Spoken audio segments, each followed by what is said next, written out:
Alrighty folks, hello there. This is Alan recording another comprehensive Magic the Gathering Arena draft video. We're going to try to do more double feature, maybe do it until we hit Mythic this season. And the new season just started, so let's try to hopefully get us 7 wins with this, since the last video got really unlucky with Blue-White Spirits. Went 6-0 and then got completely swept. And then the other one went okay. 4-3 wasn't the best results.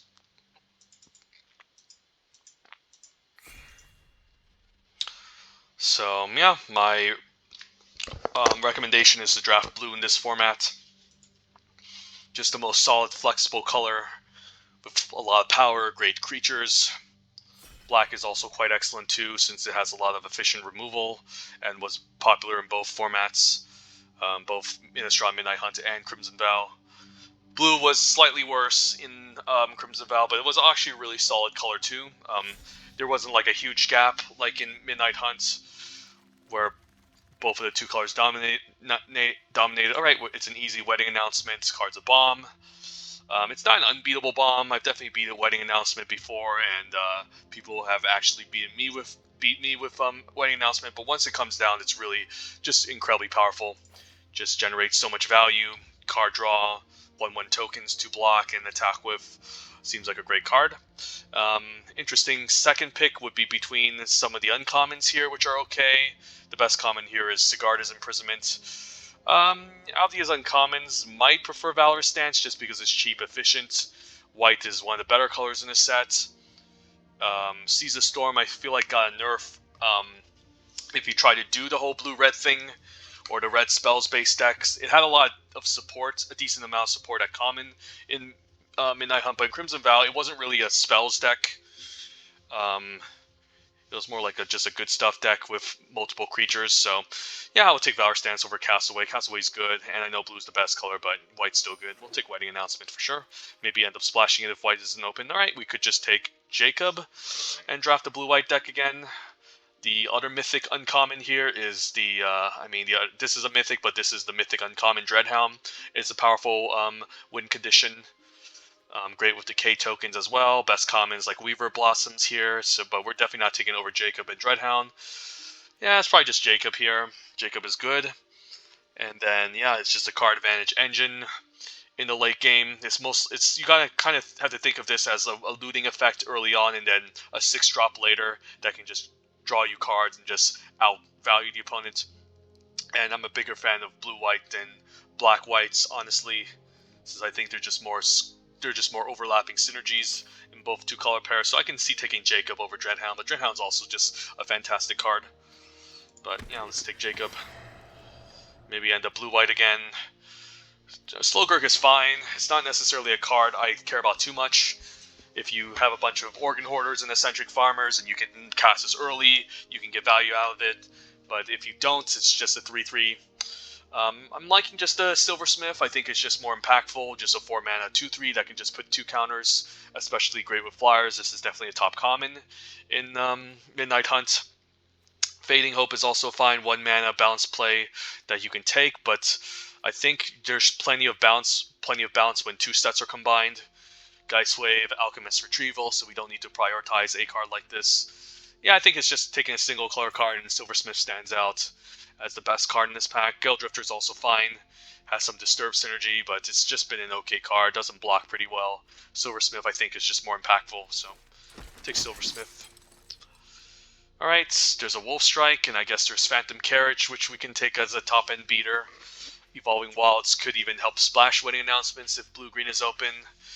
And it could seem like blue-green is open, but I'm still going to take the Phantom Carriage just as a good flying threat.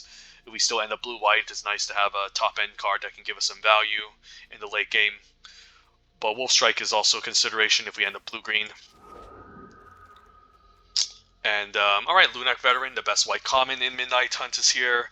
Plays really well with Disturb, can gain a ton of life. Pretty insane with Heron of Hope from Crimson Vow. Consider is also okay, same with Candlegrove Witch. And we're seeing a late Enalive, so black could also be open. But I think we're going to set up ourselves for another blue-white deck for the most part. And Lunar Veteran's excellent, so we'll take it.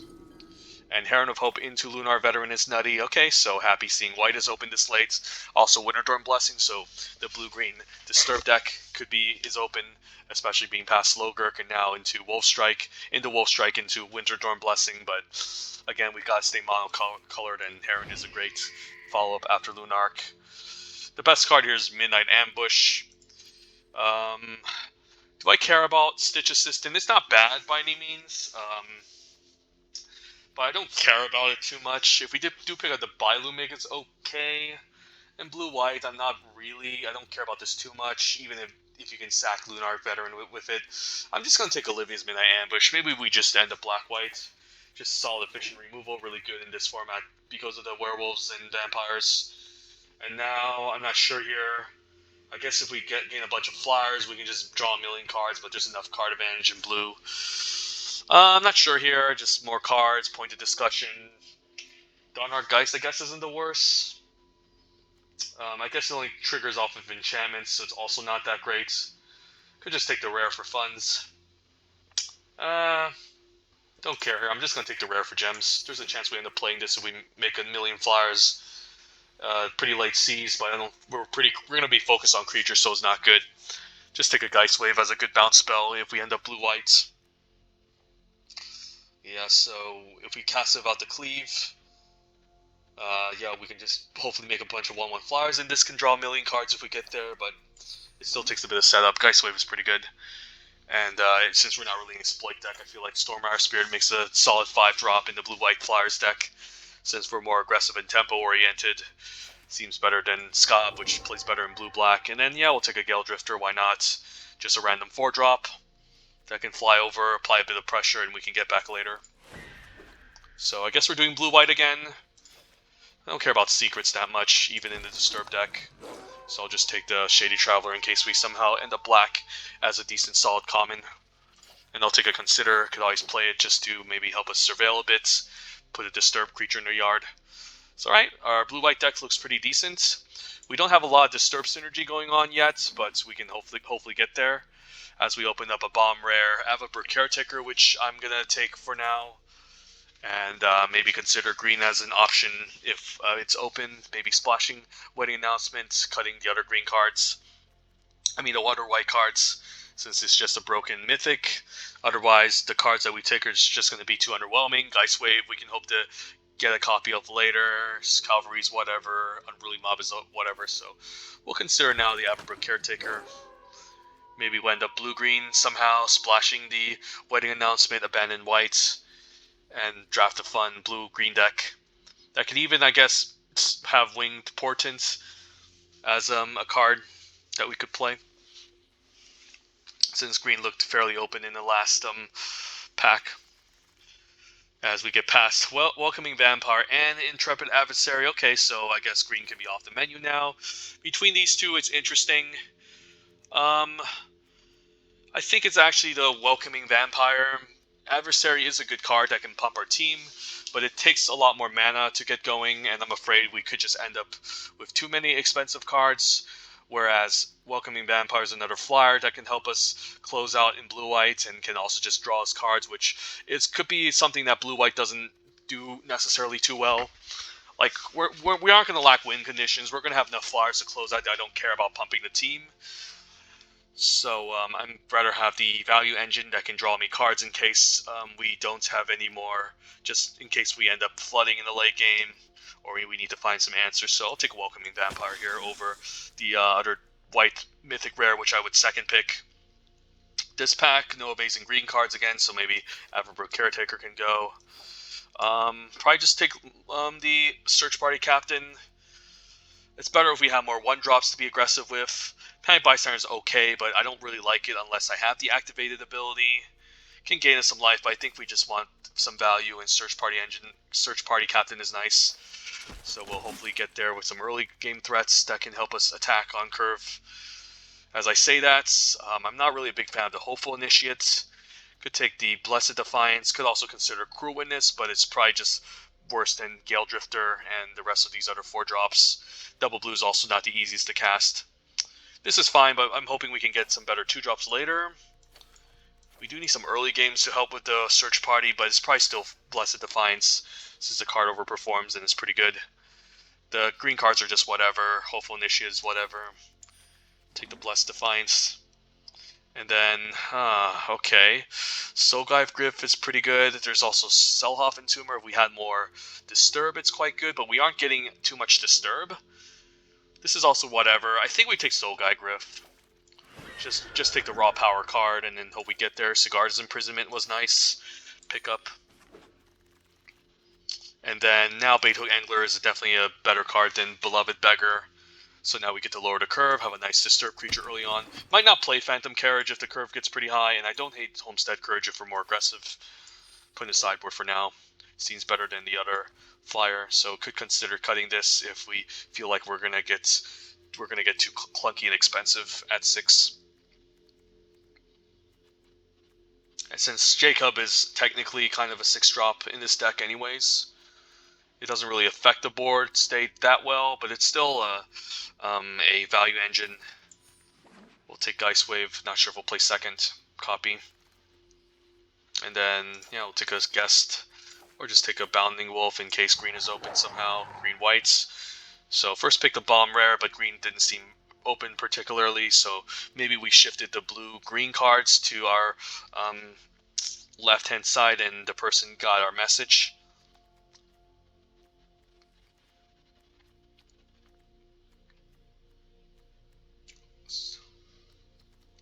We can even draw cards here, so yeah, pretty nice if we can get Welcoming Vampire online to go off.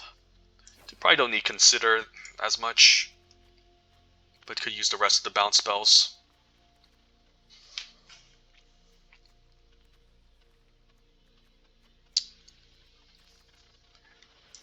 Wanderlight Spirit, I'll take a Ceremonial Knife. Don't care about Spirit. The fact that it can't block makes it a pretty bad card, and it's 3 mana, so it's also quite expensive.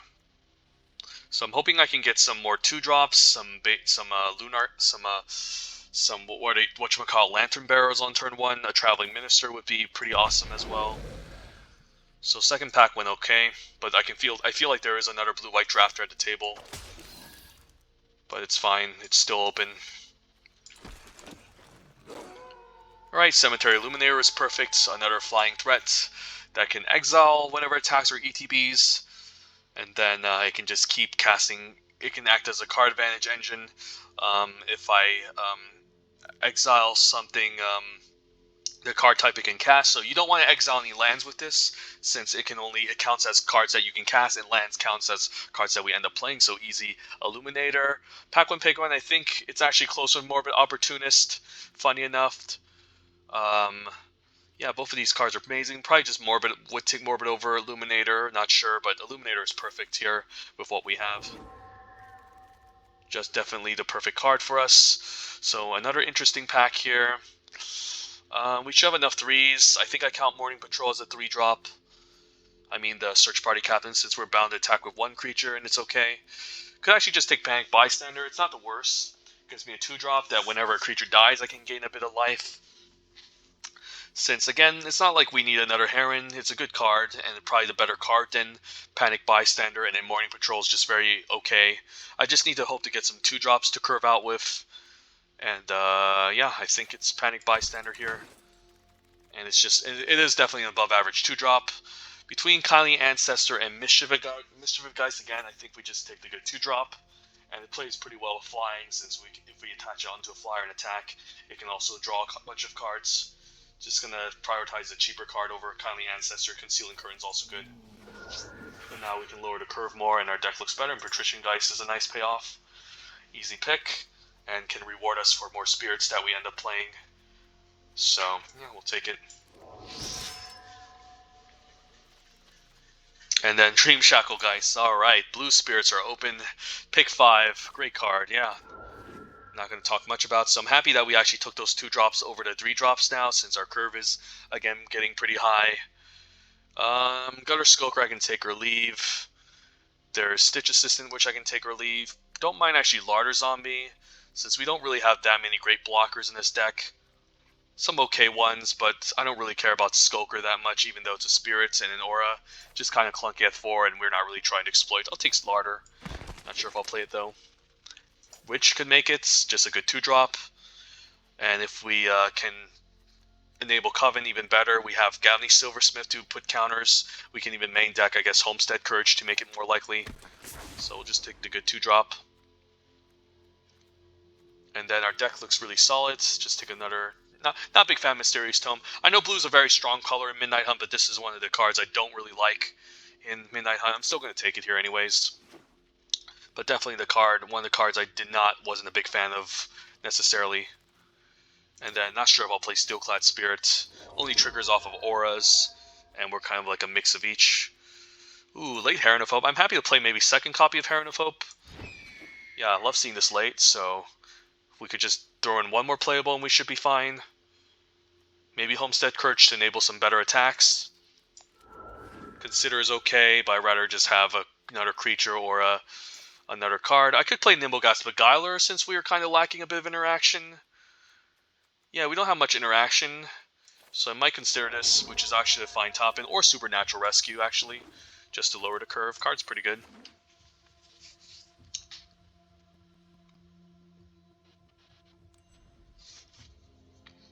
So it's another curve-out deck, I have to imagine. Maybe just take out the Beguiler just to lower the curve. And I don't actually hate, again, the Supernatural Rescue in the deck like this.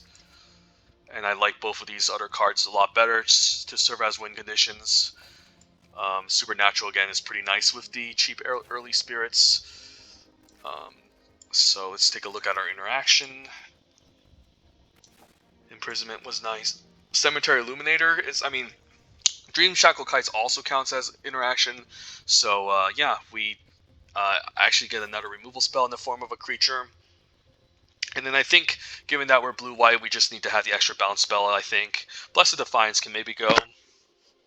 It's okay, but I might want, like, Homestead Courage instead.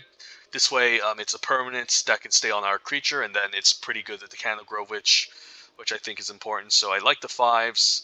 I definitely like the 4s. The 3s are all really good, and then the 2s could see the Panic Bystander not really having a home here. Bait Hook is good. Catgeist is... How good is Catgeist? It's an early creature we can play. This way the opponent might be forced to stay back, because if we can connect with this early and draw a bunch of cards, it can scare the opponent, but it is a situational card, perhaps. And then, yeah, these are the more questionable cards here. And again, given the fact I don't have a ton of removal, Supernatural Rescue seems pretty good. And it's just cheaper than the Nimbleghast Beguiler to play. So, let's see here. What cards can we consider in the sideboard? Ceremonial Knife doesn't seem necessary. We have Welcoming Vampire and Jacob, which can help us draw some cards. I guess even Cemetery Illuminator can go off if we exile the right type of card. Carriage is just too expensive. We have enough ways to close out, and it's kind of clunky sometimes having this stuck in your hand. Wing Portent can be kind of cute, but it's only really good if we have a lot of cheap 1/1 flyers like Lantern Bearer, which we don't. So it can be kind of clunky at 3 mana. I'd rather play the other 2 drops over this. Larder Zombie could be interesting. We don't really have that much Flashback or Disturb, funny enough, even if we're in blue-whites. We're more of just like a tap-out, kill your opponent quickly type of, and just play a million flyers type of deck and hope to get there. So I don't really care about Larder Zombie helping us surveil. Same with Consider, so it leaves us with these 3 other cards here. I do like the Catgeist. The fact that it can keep an opponent back early on is quite nice, and then the fact that we have so many flyers to latch this onto is also really powerful. So I think I'm actually liking the Mischievous Catgeist, but I could see myself cutting the Panic Bystander. In fact, it doesn't seem that great. We have 1, 2, 3 Disturb cards for the Larder Zombie.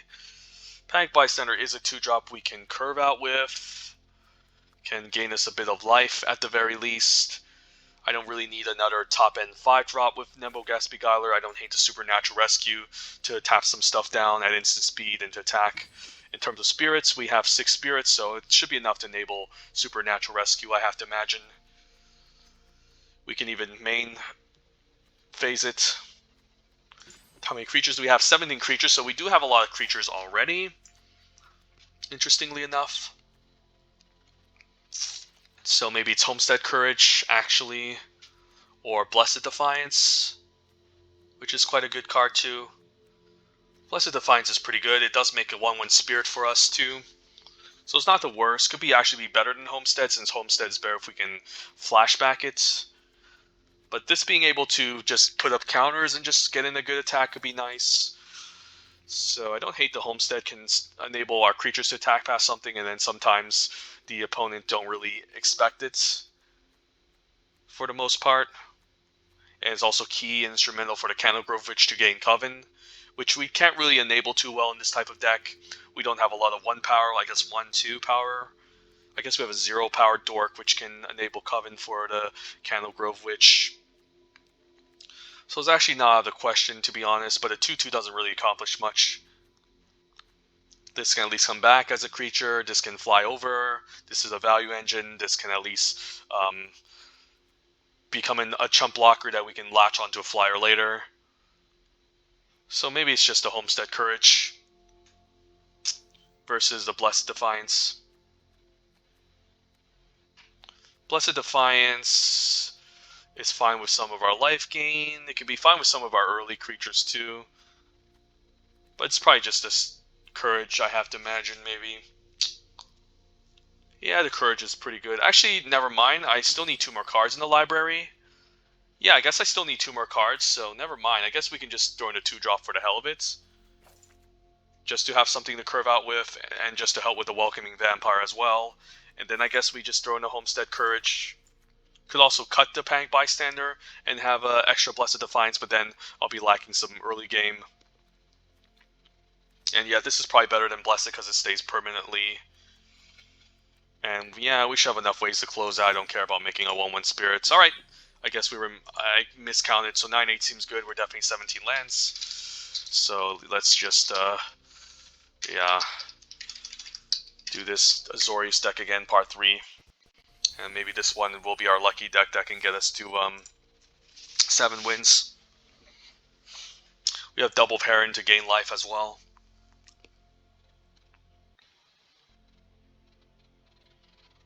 And the fact that Homestead Courage fades away is a bit of a problem. Whereas again, just enhancing our creatures permanently with counters, I think is just a better deal.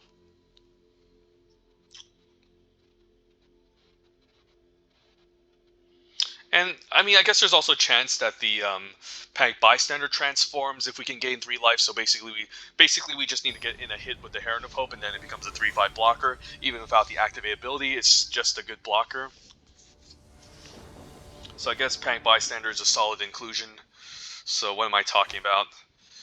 And it's just an above average 2-drop. We even wield a Heron of Hope. Alright, this hand doesn't seem great. We're on the play, but we need some early creatures. Can I afford to mulligan though? On the play. I think I do.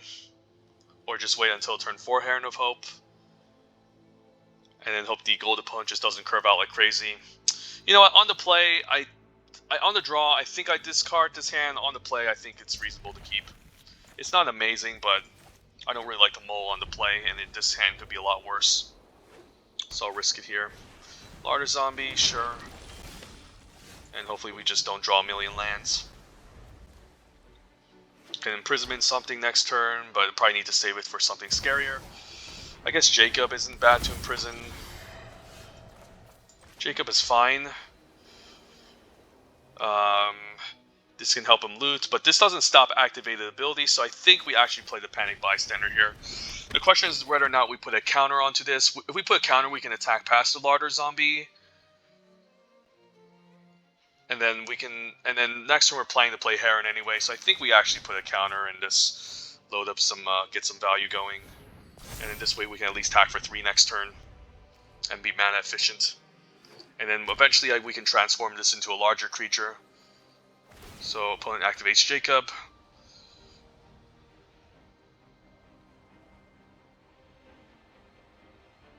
Heron transforming Panic Bystander is also quite powerful.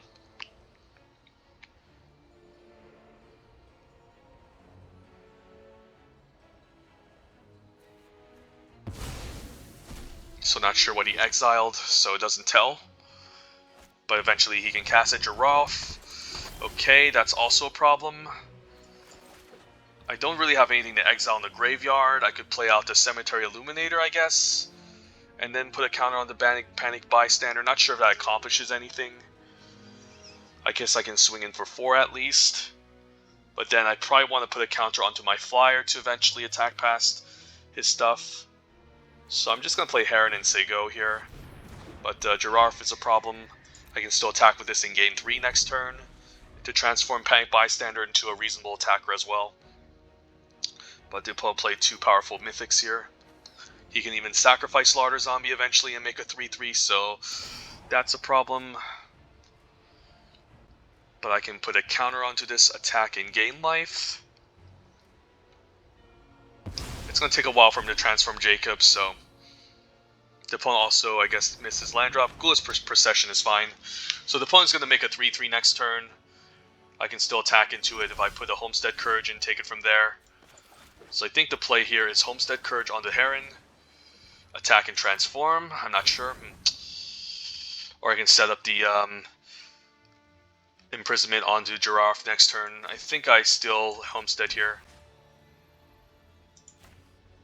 And I think we transform just to get something down. You can always block at instant speed, but I think we're fine attacking. And then we want to get value off the Heron ASAP, so he's going to make a bunch of zombie tokens that can fly, but the fact is they have Decayed, so they can't block. Opponent decides to main phase that, interestingly enough. Doesn't even consider... I mean, the Decayed zombies can't block, so I'm not sure what this does. So we'll see if the opponent still wants to block here. And then, yeah, I'll activate the Heron, transform this, and then Panic Bystander gets to become a pretty large creature that can also attack reasonably well, so this is only non-token. It's still very annoying, so I need to deal with this eventually. Jacob can help him find his lands. We can maybe Illuminator and set up an Imprisonment turn on Giraffe instead. So this is only non-tokens. He can still sacrifice Jacob and do a double block, but I guess I'm okay with that exchange if he does so. The culprit can also start attacking, so maybe he's just not hitting his lands, unfortunately, and just drawing a bunch of spells. But I can start attacking with the culprits. And maybe keep the Heron of Hope back for an extra flyer. And take it from there. Catgeist is interesting. I think we move the combat first. Do I attack with the Heron? He could sacrifice this at instant speed, so again, I think I just attack with the Cackling culprits and not play into the Giraffe sacrificing Jacob and making a 2/2 flying zombie. Yeah, this has to be a non-token, so he can't necessarily sacrifice any of these token zombies to make another flyer. Ron Reunion, it's still a Decayed zombie, so I don't really care. I think I'm fine with this. And he still can't block, so yeah. I guess I can exile Rotten Reunion now to make him lose some value. Opponent can decide to sacrifice Jacob. And I still have a good blocker on defense, can start gaining life as well. So we'll run out the Cemetery Illuminator, I think, first, in case he has Syncopates. And then we want to exile the Rotten Reunion. And then Wedding Announcement next turn is interesting. Just play the Catgeist and say go. So I'm happy the opponent is missing the land drops and not doing much.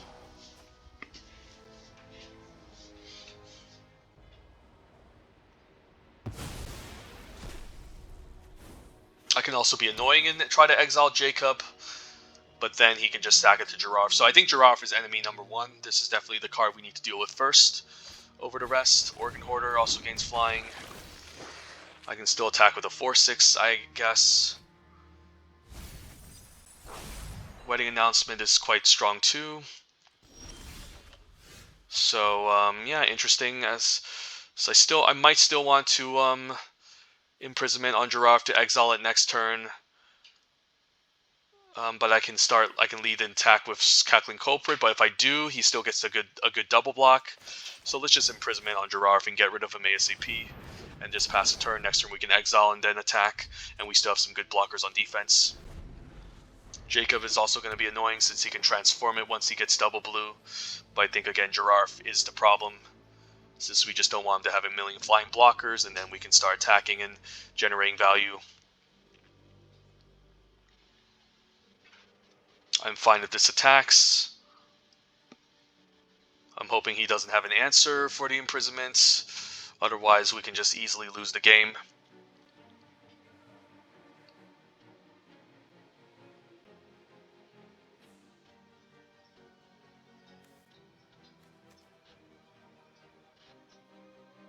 I would love to have a 6th land so I can double spell potentially as well. But Giraffe has to go, and then we need to attack next turn and start racing him in the air. Otherwise, again, it's just going to be a problem. Jacob is also a problem too.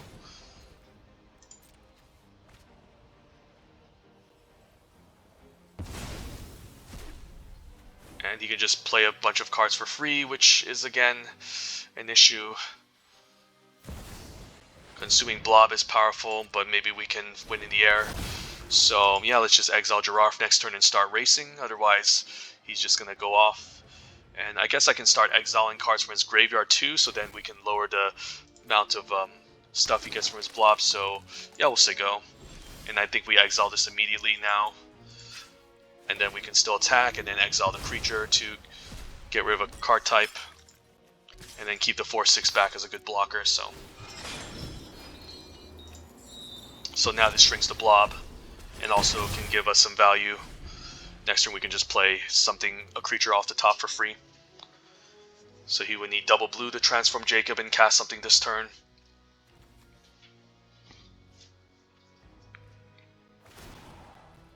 So yeah, he's probably going to find a blue mana this turn. I mean, I guess the thing is he needs to activate this ability with the blue mana first to transform it, so he doesn't get to transform the Jacob this turn. He's just going to loot, which is again still not bad for him.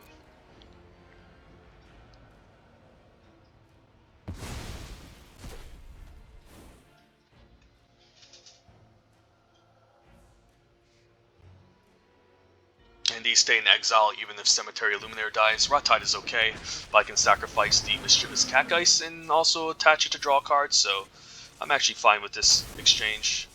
And I can still block the ground creatures, so opponent's deck not looking too scary here. Might actually play the Patrician Geist too, just to start pumping the team.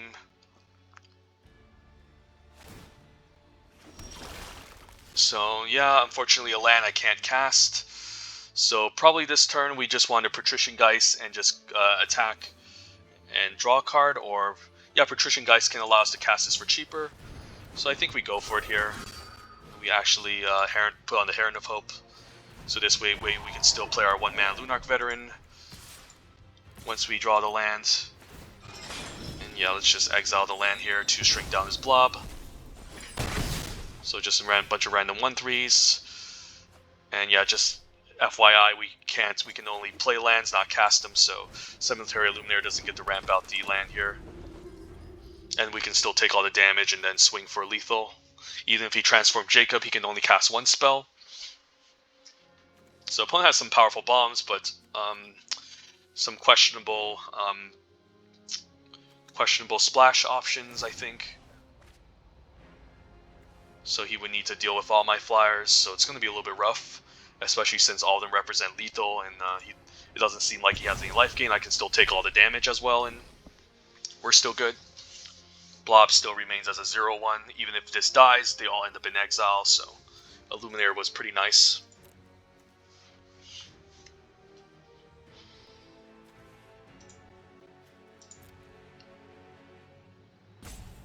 So this is how you punish the greedy decks. Just play 2 colors and curve. Eaten Alive is a good one. Alright. They still end up in exile, so we're still good. And this is still lethal, so we can even chump with Lunarch Veteran and bring it back next turn too for 1 mana, and then it's also just a 2/2 flying threat that can end the game. Retrieval, sure. It's still lethal, so I don't really care. I can safely chump block the 5/4 and get away with this, so yeah, let's just block this and we should be fine.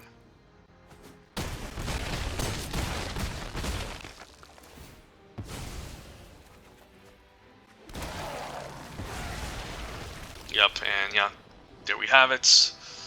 Opponent with good cards, but he was missing his land drops for so many turns. I don't know what the heck he was keeping. Maybe he just exiled too many lands. I don't know. I don't agree with that. I think you should always hit your land drops. I mean, keep your lands in hand. And we also didn't have too many ways to deal with Jacob, so happy that I exiled Giraffe and started being aggressive that turn where I needed to.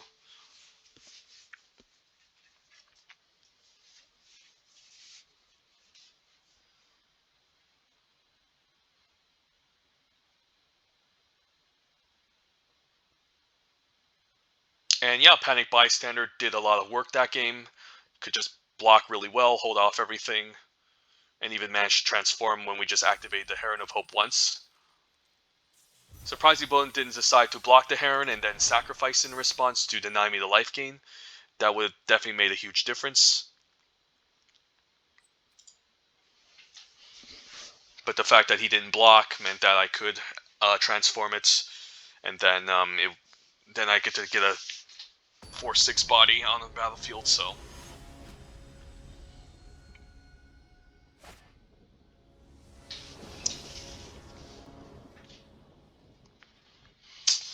yeah, Welcoming Vampire is quite nice. I think I'm still fine playing out Baithook Angler early and losing a bit of value since the Silversmith is still going to be 2-powered anyways, and this way I can curve out at least in case I need to block something like a Blood-type Harvester. So still correct, I think, playing the Baithook Angler here.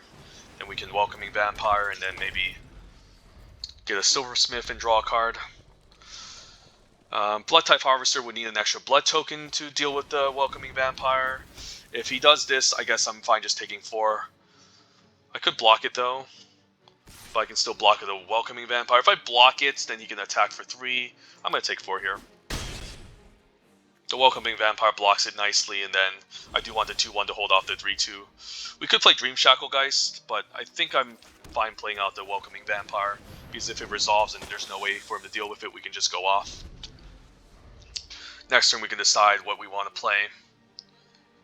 Silversmith isn't bad, since the counters will still be on the stack. He will still draw off the Welcoming Vampire, and we can make this into a 3/4 blocker, which is quite nice on the Blood-type Harvester. And if he doesn't have a blood token to make here, he can't sack the Harvester to take out the Welcoming Vampire. And this way the 2/3 still holds off the 2/2, so fine taking 4 there. Black-red can be aggressive, but it's also not. It's more of a mid-range deck. It can be both ends of the spectrum with bombs and early aggressive starts, but I feel like, yeah, it's a mid-range deck that doesn't necessarily always want to be aggressive. So happy that he's discarding the blood. I'm fine if this gets removed, even though I will be taking 2 here. Here comes the Abrade, right? Eaten alive. All right, I guess that's okay, since he does lose a creature here. So yeah, not the best results. I'm happy with this exchange actually, and I don't want to play Gavny Silversmith into this. I'm happy to block here. This is a good block. Hopefully no pumped trick. All right, this is good. So now we can play Patrician Geist and get this out for 1 blue. So make sure we tap like Civilized People, and then we can disturb this out for 1 mana, and it's a 2/3. Hoping he doesn't have a removal spell. He probably does. Alright, rip. Pay, it was worth trying. It was mana efficient, and we want to step a turn where we can Silversmith. Belligerent Guess is interesting. Soulguide Gryph, I guess, holds it off, so we'll just play Soulguide Gryph, attack for 1. And I don't think we're blocking anytime soon. He could get back a removal spell with the 4 mana creature, so I think I get rid of Livia's Midnight Ambush. There's the Ardent Elementalist, which he can play and then get back the spell with in red. So I'm fine doing this.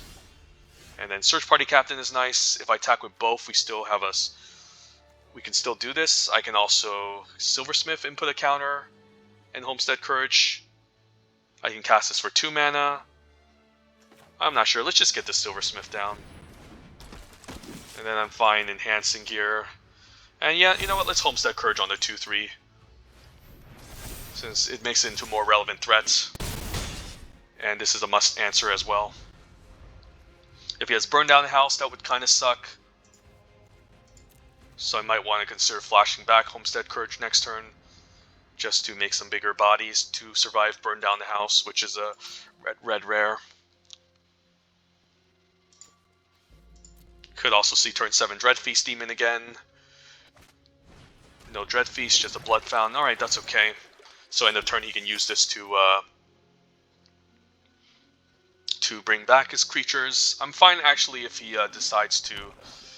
Yeah, he can just play Blood Tithe Harvester here and then make another Blood Token, eventually sack itself to kill one of my creatures too. So I could, funny enough, just Homestead Courage onto the 3-4, so then he doesn't get a good block off of it. And I still draw a card with Wedding Announcement. I can also attack with the Silversmith. Yeah, let's try something cute. Let's put this out of range of the Blood Tithe Harvester, and let's just attack. And then he still stays alive, but now we can double spell here. Search Party draws a card. And then I will play Wedding Announcement. No need to play Dream Shackle Geist and offer it for the Blood Tithe Harvester. And then we get to draw a card. So yeah. Opponent's deck just didn't have the power.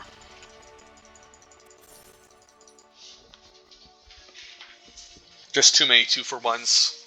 And yeah, Homestead Courage definitely overperforming.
Alright, the hand is okay. A lot of expensive stuff, but we're on a play.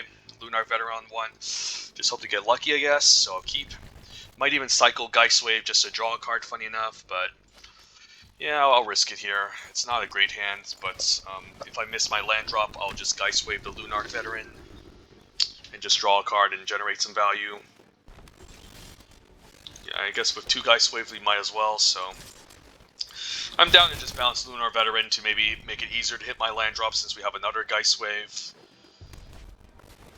Pestilent Wolf, yeah, let's just bounce my own Lunar Veteran to draw a card. I don't like to do this.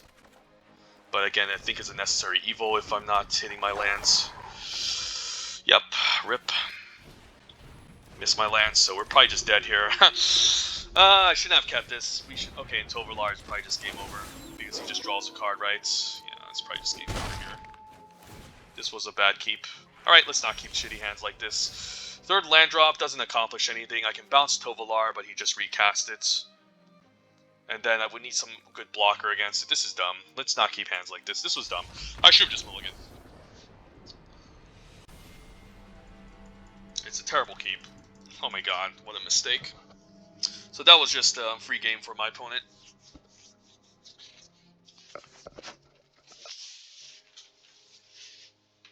Missing that land drop was huge. So yeah, in games of limited, if your opponent just have curve outs like that, like a single land drop can cost you the entire game. And I felt like I was going to be too far behind there. Like, sure, I could have kept up Geist Wave, bounced to 3-3. He attacks. He hits me for 2, but then he recasts it. I play my flyer. I set up a double block. He can just use a removal spell to blow me out, etc. Just too many expensive cards. It was definitely not a right keep.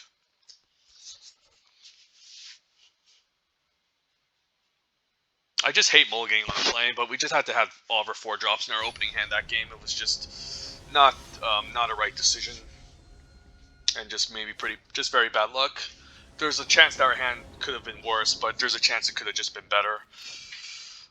This is another interesting hand. We're on a draw. We need double blue for this. With a single land, we can play Patrician. All right, this one I can keep. It's not 4 drops, but 3 drops this time, and I'm fine with the 3-drop problem, not the 4-drop problem. And now Geist Wave can be used as an offensive spell, at least, to buy me some time. Siege Zombie. Yeah, we'll just say go, take the 2, keep up Geist Wave. Don't think I'm bouncing Lunarch Veteran. It's funny, I could bounce this and then exile my own spell to draw more spells off the top, but we're a pretty creature-heavy deck, so I don't really care. Let's just take it and then I think bounce whatever he plays next, just to put him off tempo. Hound Tamer, I can see myself bouncing. Since it's kind of annoying, I think I just bounce it, just set him back a bit. This way we can still play out the Illuminator. And then surprise him with Patrician Geist eventually, so this is okay. And then, yeah, I'll exile my own Geist Wave. I don't care about it in the graveyard. There's a chance I can have another instant to get back. But bouncing this buys me a lot of time. Especially since I'm trying to win in the air. Bloodcrave Socialite is pretty good, but luckily it's not... It's fine if I take 5 from this. I can block the 2-2 as well. Yeah, let's play the Silversmith. Yeah, I'm fine just doing this and this. I could put on the Silversmith, but I think I'm fine with this since then I can use this to at least hold off the 2-2 if the 2-3 goes away. I'm fine taking 5. Point of Discussion is fine too, since he gets to lose life and I get to exile the Point of Discussion. So I can get a sorcery that I might be able to cast. Don't have any sorceries in this deck, I don't think. Grasp, okay, that's fine. I don't mind blocking the Siege Zombie, honestly. Although, I mean, with the life gain, I'm kind of offsetting him. I guess if I block with the Siege Zombie, I mean the Lunarch Veteran. I mean, I can always ambush a 2-2 next turn. And I can gain the life off of Lunarch. I'm going to take it here. It's okay. Yeah, let's play lands. I guess I can exile my own creature now and do some cute things. Maybe I just do that. Yeah, just exile my own creature. And just cast the creature off the top. Yeah, I guess I can do that. This is kind of cute. And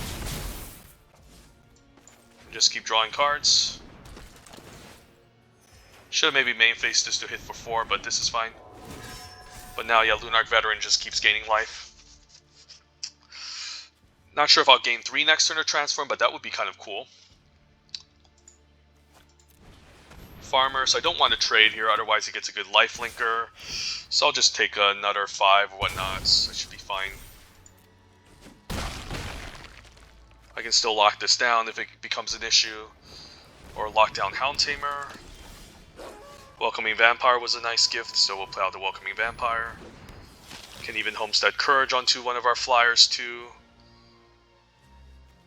Although I can't unless I exile a sorcery. So yeah, let's move to combat. I think we attack with these 2.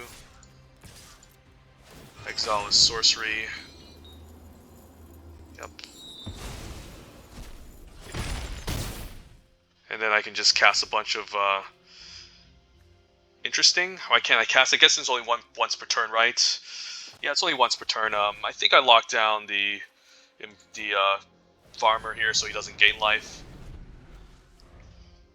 And say go, because he can just load up counters and gain life. He can only load up 1 counter this turn. So I guess he's going to sacrifice the Desperate Farmer and draw a card, but I can still kill him in the air, so he needs to deal with my flyers, otherwise he's dead. I can still chump. So we're still in a good spot here. I can double block the Hound Tamer. I guess I can double block the this here too. If he pumps it, it's still a trade. He doesn't get any benefits here from sacrificing, so this is fine. I can gain a benefit by gaining some life, and then if he taps out, I can just kill him in the air. So either way, he's not in a good spot.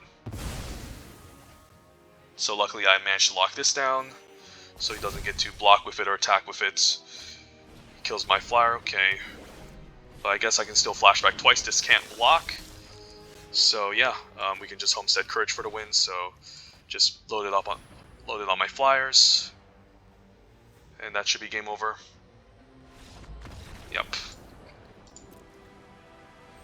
Illuminator managed to draw us 2 creatures off the top in this game, so not a bad mythic to open. The power level is just so high, you should just stay open in this format, because bombs just get passed around a lot. But I still have a preference towards blue.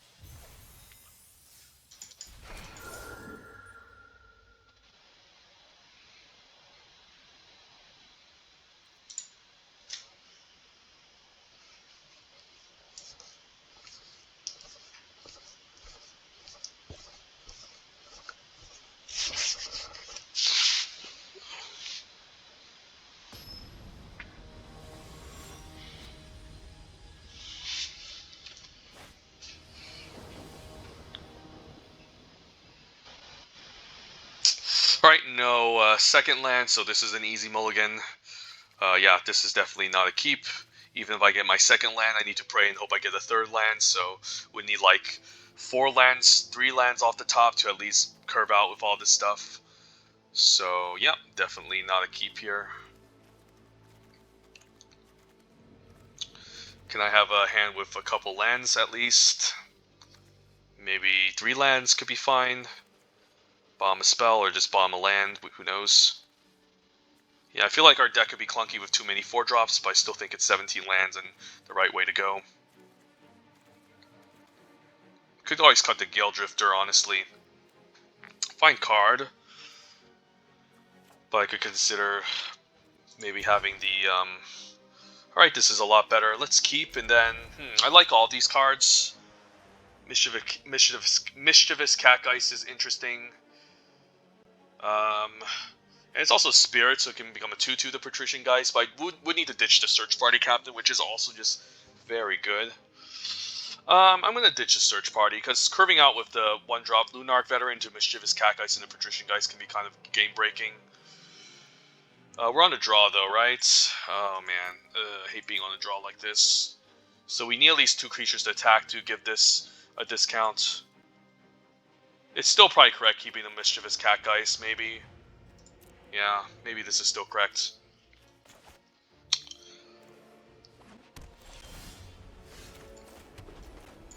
And then hopefully we can surprise them and make this into a 2/2 so that can maybe trade off.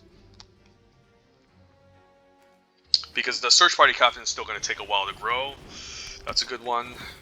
Farmhand is pretty good, assuming he can enable Coven. So I'm fine. He's definitely not going to trade here. I'm attacking for 1. Don't need to main phase anything. I'm going to be really surprised if he trades here. I'll take the trade any day. And we can even just disturb out it back as a 2-power flyer, but this is okay. And then hope he doesn't have a land into something here. So if he passes a turn, Patrician Geist is pretty nice, since I can use this attack past the farmhand.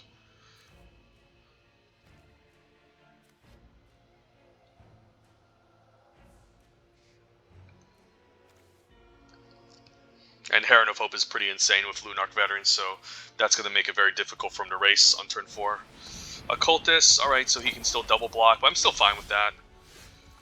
Yeah, let's just play the Patrician and attack with the Mischievous Catgeist. I'm fine trading off for the Ambitious Farmhand. And then I can use this aura for something later. Yeah, Farmhand can go. I don't really want to give him the card draw with the Novice Occultist. But the fact that it's able to trade is really nice.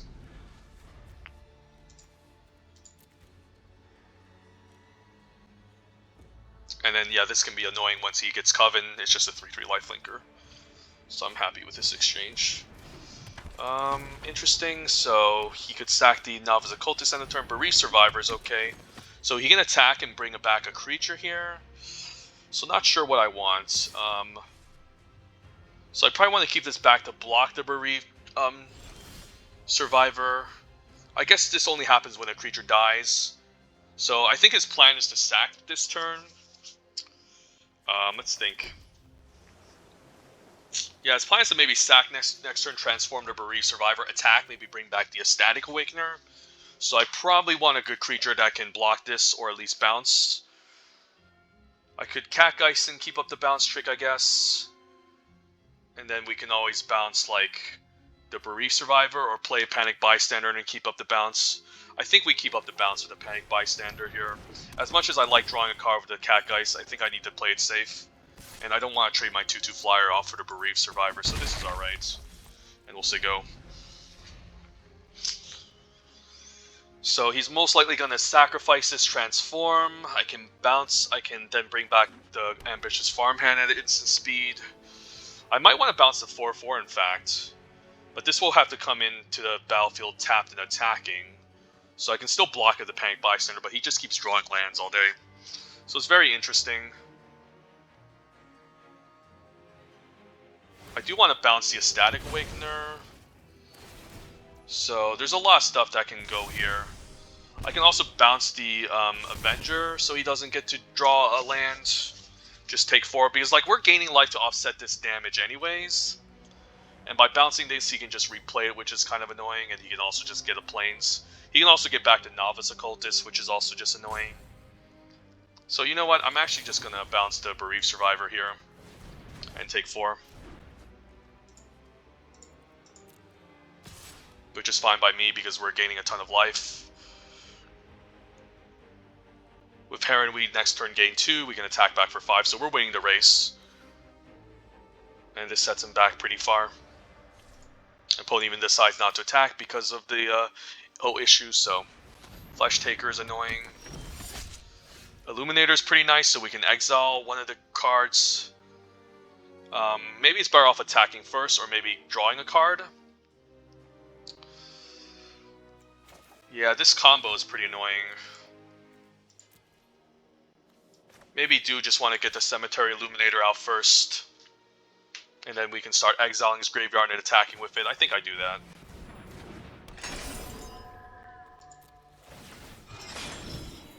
And then, yeah, which one of these are annoying? They're both pretty annoying. Novice Occultist, I guess, since he can just keep drawing cards and exiling with it. And we'll attack for 2, and hope he doesn't have an answer for the Illuminator. Because if we can attack next turn and exile the Seasoned Cathar, we can make the Survivor a lot worse. And then we can also play this off, no, we can play another creature off the top, so we could see Bleed Dry here. I can still block the Flesh Taker with Panic Bystander, and I don't mind. If he plays this main phase is another question. But maybe I still block.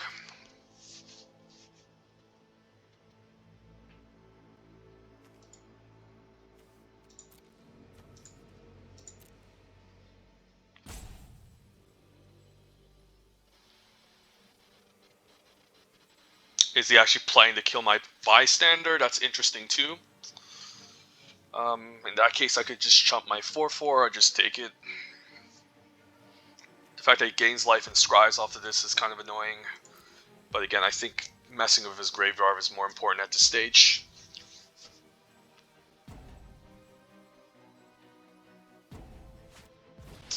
Edgar, that's fine. I'm fine with Edgar. It's not like he's pumping his team. He can sacrifice Edgar, I guess, to make lifelinkers now, which is kind of annoying, so I guess I'll just take 2. No blocks, and then we'll just try to outrace his stupid lifelinking with Edgar. Keeping up 2 mana, okay, so I don't think, I mean, there's Fierce Retribution that can mess with me here, but I still think we attack. I could also spread the love by playing Mischievous Catgeist, but if he kills any of my flyers, is a problem. Yeah, I can see a Fierce Retribution here. This mana is kind of awkward. I can play Dream Shackle Heist to hold off the Flesh Taker. I still think maybe it's correct attacking. So if I Mischievous Catgeist onto this attack, I'm still not gonna get the Patrician Geist thing going. Maybe it's just Heron of Hope. I can also Dream Shackle this again, just to be even more annoying to keep this tapped. It's so obvious he has Fierce Retribution, right? But I do want to just attack here. Let's move to combat.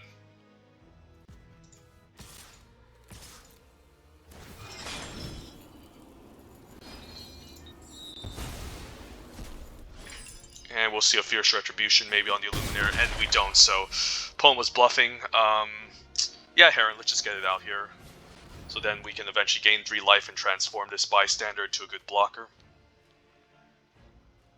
And we get to gain 2 life now per turn. So he's just keeping up the mana for the Flesh Taker. He can sack Edgar and make 1/1s all day, but I don't think that's enough to outrace.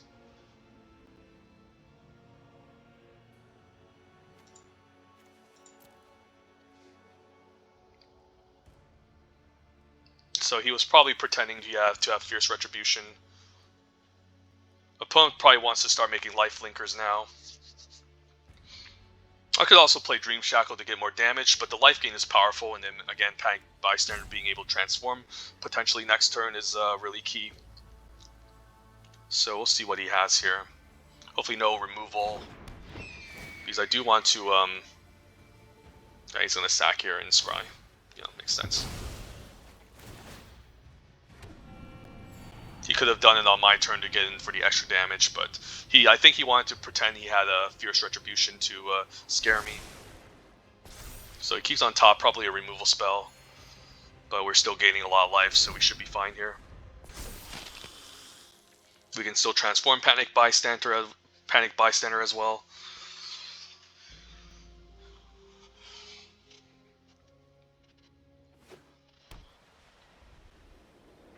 We can Catgeist onto the Heron and also activate it too. I guess he can transform Survivor. And then I guess keep bringing back the Awoken Demon if he keeps attacking with it, which is again alright. I'm not going to block any of this, just take it. But this can transform next turn and it's kind of huge. And hope he doesn't have Path to the Peril, otherwise I don't know if we're ever going to win this. Alright, so we can cast a creature off the top, so this is not a bad turn. Yeah, let's just get this out of the way, I think. And I think we just attack with Heron, because he could be holding up again another annoying instance, and I just want to transform the Panic Bystander, so let's just attack. I don't care about exiling my bounce spell, I think I will. Just to get the added bonus of casting instant on top of my library, so this is fine. And then we'll activate Heron, might as well. And then this way Panic Bystander will transform, and then we'll have a good blocker. Could see a removal spell on the Heron. Maybe hopefully no Parasitic Grasp. That would be pretty annoying. Okay, he has Bloodline Culling. Alright, that's fine. But I'm still getting a 3/4 blocker, and then we can just still swing in for a ton. So, yeah. And then we can start, I guess Dream Shackle Geist can start interfering with the Gavny Trapper. My 3/5 can block pretty well.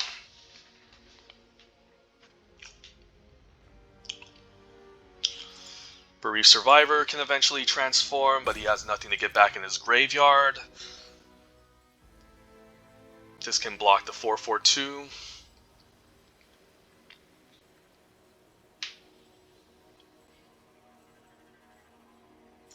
So the opponent was deciding what to kill.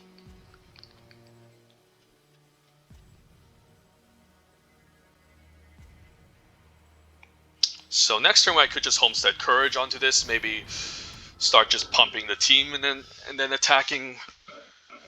I'm hoping he doesn't have an instant, but he can always tap down one of my flyers, which is kind of annoying. So let's see here. So he probably wants to tap down the flyer with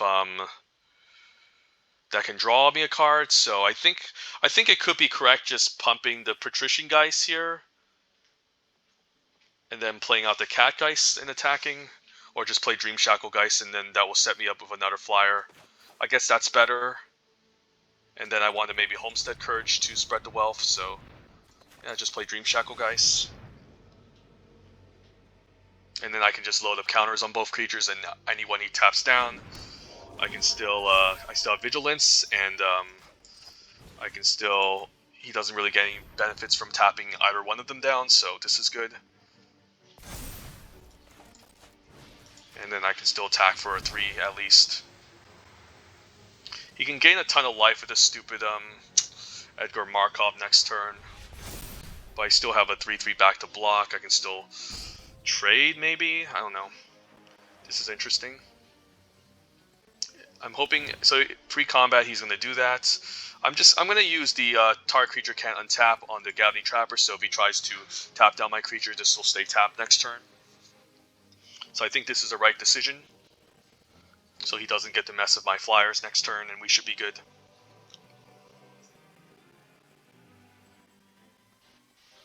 This way we can still attack for 3, maybe block some lifelinkers. Yeah, opponent's deciding what to use. He can gain 1, 2, 3, 4, 5, 6, 7, 8. I mean 6 life next turn, but we should still be fine. So this stays tapped, and then we can still smash for 3. Vigilance. And we can still block pretty well next turn too. I'm fine throwing these under the bus as well, since maybe the game plan should just get as many flyers as possible. So now I guess he's going to sacrifice Gavony Trapper and then attack with the Bereaved Survivor and then bring it back. That's okay, I can just block the Survivor and then block the Trapper. He can still gain his life, but I think I should be fine. It's a little bit annoying though, but I guess he's going to just make a giant lifelinker, okay. So that could be pretty problematic. Decides to bottom his Scry.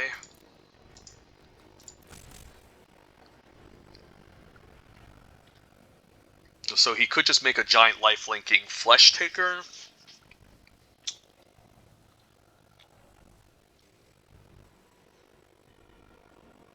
But I can just put maybe a 2-powered creature in front of it just to chump and force him to sack. Yeah, so Edgar is a problem. Luckily, only 1 token doesn't come in with haste. So yeah, so his game plan now is to attach onto the Flesh Taker and then get in a huge giant lifelink attack. So that's his way of stabilizing. He can activate this a million times. I probably don't want to put any flyers in harm's way. Could put in the Cackling Culprit and force him to stack a bunch. He's going to main phase it. Okay, so he can buy it back with a Dauntless Avenger, so I need to make sure I make some good blocks this turn.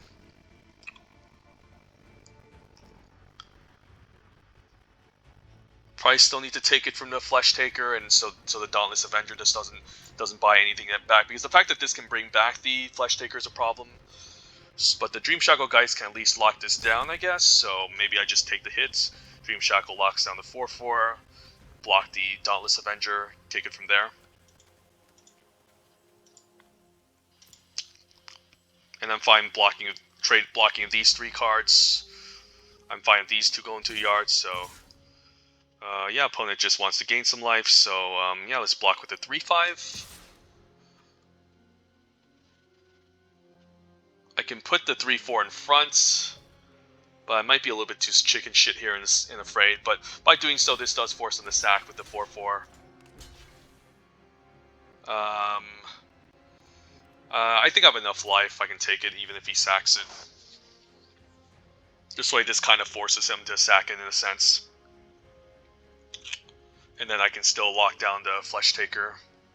If he attacks with Avenger, this comes in tapped and attacking, so he can't activate the ability. So yeah, I just want to force the sacrifice here. So he doesn't gain the life. He still gains 8, but, you know, I don't want to take unnecessary damage, and I'll make him use it.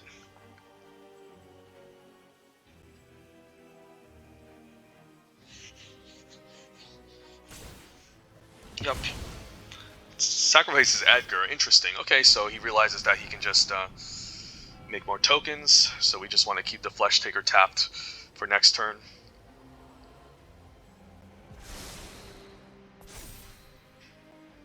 And then he just sacrifices both of these, gains 10, goes up to 16.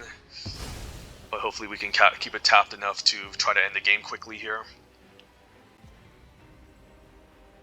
And I do want to maybe put the Catgeist onto Heron now, since the life gain isn't that relevant. I mean, both of these two cards I think are more important to keep around if he has removal, so.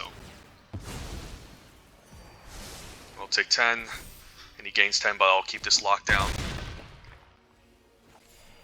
And hopefully we can outrace him and he doesn't gain any more life. So yeah, first things first, let's Catgeist onto Heron. Let's tap our mana like civilized people.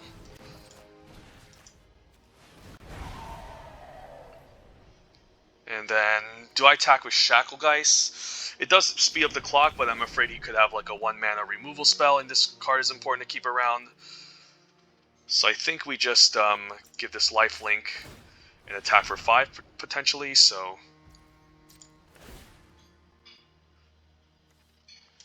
Yeah, he could have the 2 mana stupid trick. So I'm going to keep the Dream Shacklegeist back just to be safe, I think. Although, attacking with this would speed up the clock. I don't know, just to be safe, I'm just going to attack with these two and keep the Shacklegeist back. Because the 1 mana deal damage can be kind of annoying. I still get to draw a card this turn, so that's good. And we get to still play out another land. And say go. And we can still trade here and block pretty nicely, so. Just hope he doesn't find a removal spell for Shacklegeist, or we could be in trouble.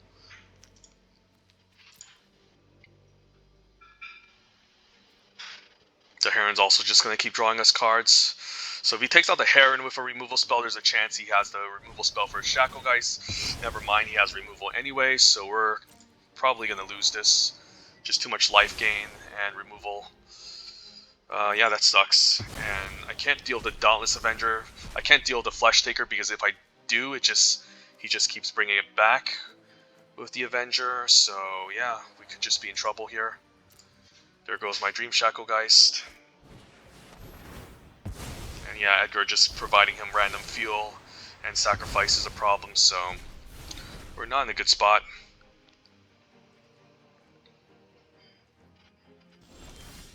Fucking game, I'm just gonna concede. This is so stupid. Opponent just managed to top deck his way to victory. Such a joke. Yeah, what a joke. I'm not gonna keep playing if I draw a bunch of lands. Jesus. We were so far in that game, but then that Flesh Taker just had to gain so much life, and he had to get like a good removal spell in his freaking hand with Edgar. So dumb.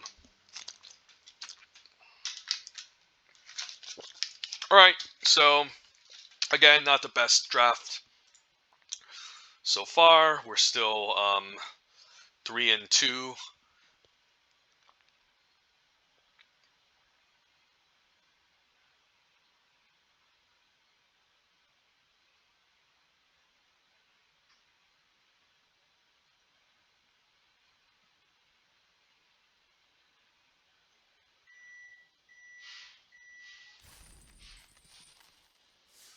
Alright, 3-2, not the best. I just had to run into that Flesh Taker into Edgar. What a joke. I can't outrace if I'm doing 3 damage in the air and just drawing nothing but get land all day.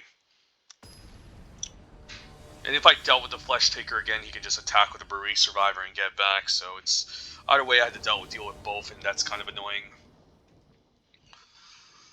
So that sucks. Alright, let's hope we can make up for it. We do have Wedding Announcement on 3 with this hand.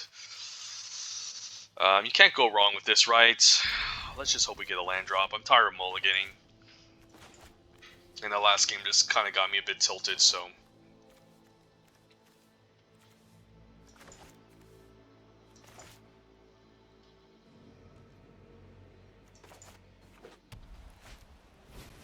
Chaplain, okay. Alright, can we get a land at least? 1 land off the top, please. Game. Another black-white deck, so maybe steal Flesh Taker on turn 2. Mind Leech Go, that's fine. Let's exile maybe the Stormrider Spirit, I think. Rescue is also just whatever. Stormrider Spirit is just too expensive, though. Yeah, I'll just get rid of this. It's not that impactful. Alright, at least we get a land. We can just grow our flyers big enough past the chaplain, I don't really mind. But this is a really slow start with a creature opponent curving out like crazy. Can Wedding Invite, and then maybe we can attack with it, and then play a 3-mana Search Party Captain to trade off.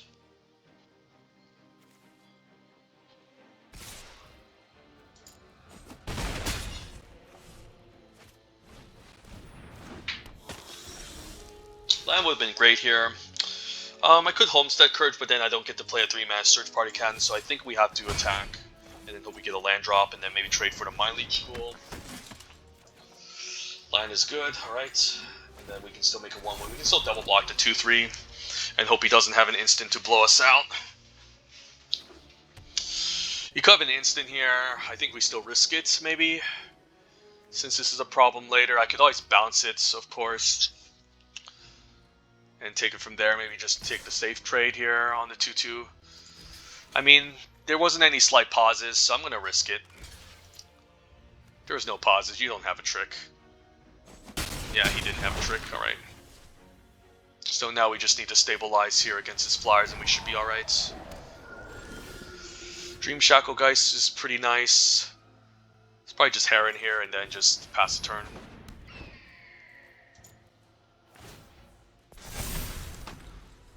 And now this is a 3-4. We don't have any spirits for an instant speed supernatural. If the opponent attacks, that's interesting. Doesn't attack, so now maybe we can just accumulate a bunch of value by just leading off with Welcoming Vampire. Not sure about Homestead Courage. I could Homestead Courage and attack here actually, get him for 3. Just to be mana efficient. And I'm fine attacking with one of the ground creatures. And then keep my flyers back to hold off his flyers.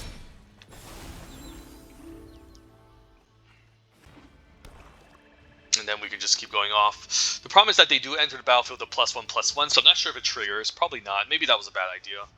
But maybe this can incentivize him to kill. Alright, that's okay. We can still block pretty well. We're kind of at a low life total, so we gotta kind of have to be careful here. Land, so...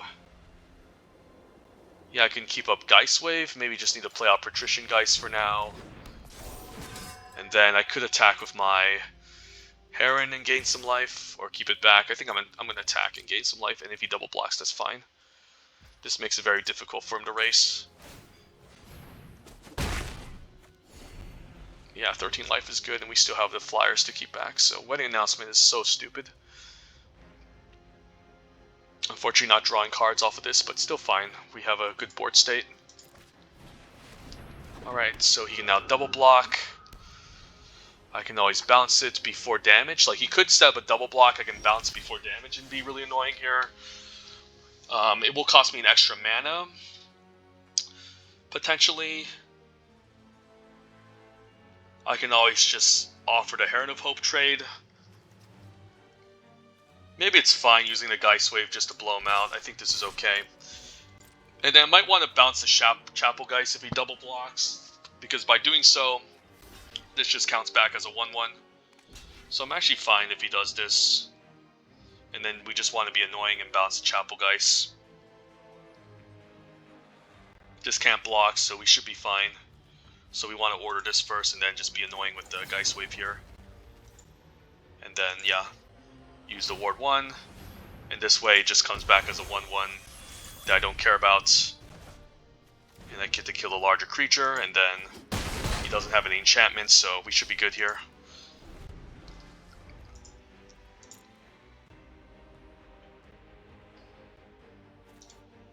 I can double block Diregraph Horde. Circle, that's annoying. Alright, there goes one of these. I think it's Patrician Geist, although he doesn't have any spirits. Okay, that's fine. Surprised he took Vampire, especially since I'm not drawing cards off of it. I think this is a bigger issue, and I'm also gaining life, so... I forgot, I could have activated this ability. I'm stupid. I missed the life gain from this. Alright, I guess he just wants to make some flyers. That's okay, he can't really block. I mean, he can chump, but he doesn't really have any good blocks either way, so we're good. I can just double block this too, which I am. The 2/2/2s, I think. Silversmith was a nice pickup.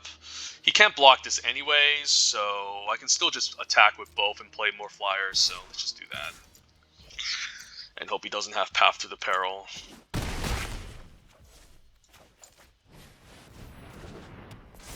Next turn we can tap down 2 flyers and that's game over. So yeah. Opponent with not the most optimal deck. Or maybe he's Wedding Invite, which is just a dumb card.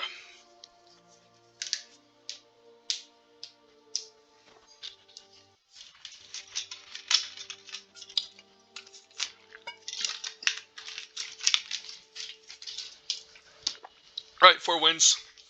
Highly doubt we'll get to 7. But we can only imagine and keep trying.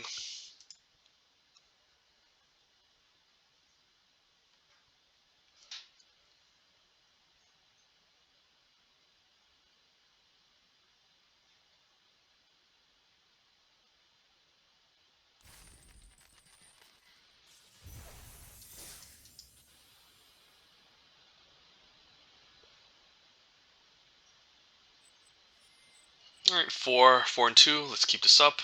One more win and we can at least again make up most of our gems. But I don't have a good feeling getting to 7 at this rate. But who knows? I've swept before. I went like sometimes 0 and 2 and then got up to 7 wins somehow. Always depends on the luck of the draw. And what do we have? Not a bad one. Yeah, a very insane curve.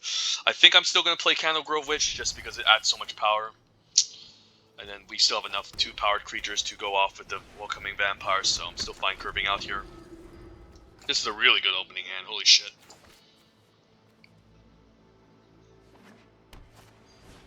Lunark, do I want to trade Lunarks? I mean, it's pretty annoying.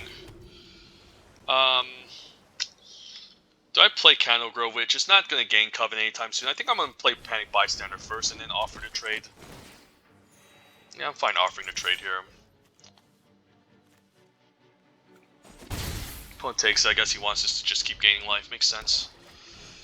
Awakener sacrificing Lunark is pretty strong. I'm fine attacking with both this turn. Ooh, Wedding Announcements. Alright. Do I want Wedding first or Welcoming Vampire? I can Wedding first. This is interesting. I get to draw a card. I probably need to apply pressure, so I'm going to play Welcoming. Because this is going to end up drawing a card, not making a 1/1. End of turn, since I'm attacking with more than one creature. He can then swing with a Static Awakener, but then he doesn't have an... but he can't attack with the Lunark this turn. Interesting attack. I'm going to force him to sack the Lunark Veteran by blocking the Welcoming Vampire. I think this is correct. I'm fine taking 4. I should be able to outrace him at this stage. With the Panic Bystander and second Lunark, we should be good.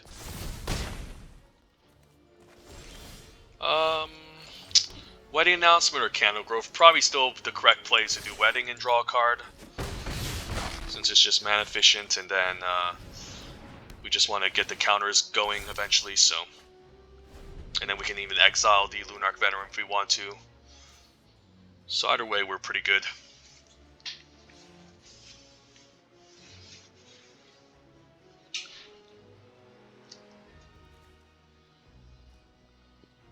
And then we can enable Coven for the Candlegrove Witch once we get 3 power onto the battlefield eventually, so...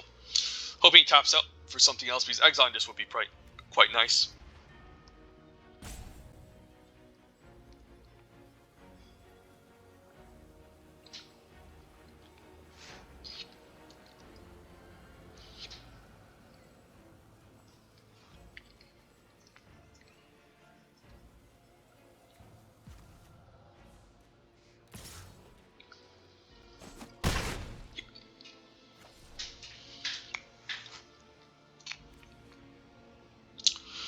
But might have missed his land drop.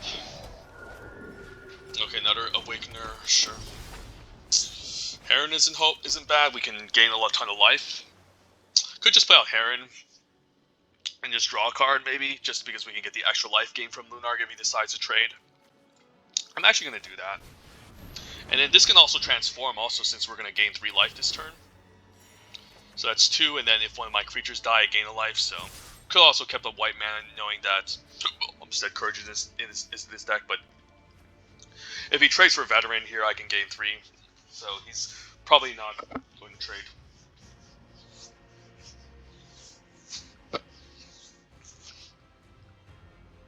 You can double block Panic Bystander too. I think that's could be a reasonable decision. Okay. And we should be clearly ahead in the race now. Because he would need to... If he hits me for 8, I can just gain a ton of life on the way back. Sadly, the opponent did get a good turn where he sacrificed but couldn't hit a land drop.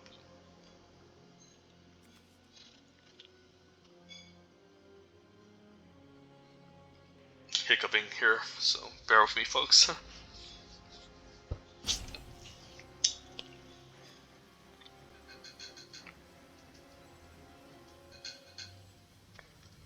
So it's going to be a while before he can cast a Path to the Peril, so I think I'm happy just developing the board. Yeah, he might just main phase sack to get his land, but I think he's going to be a little bit too far behind at that point. And if I keep taking 8, I can just keep gaining life too, so... Yeah. No lands. Pretty bad, so... Alright, 6. I guess we're at 5, right? Or 6? I think I misread. I think we're at 5, right?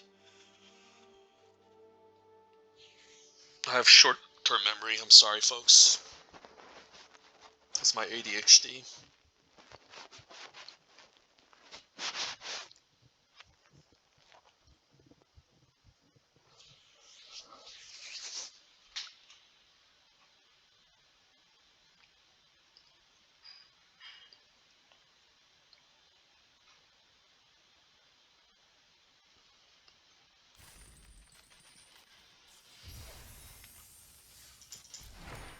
Fly, pretty cute card in Adventures in Forgotten Realms. I guess it's 5, right?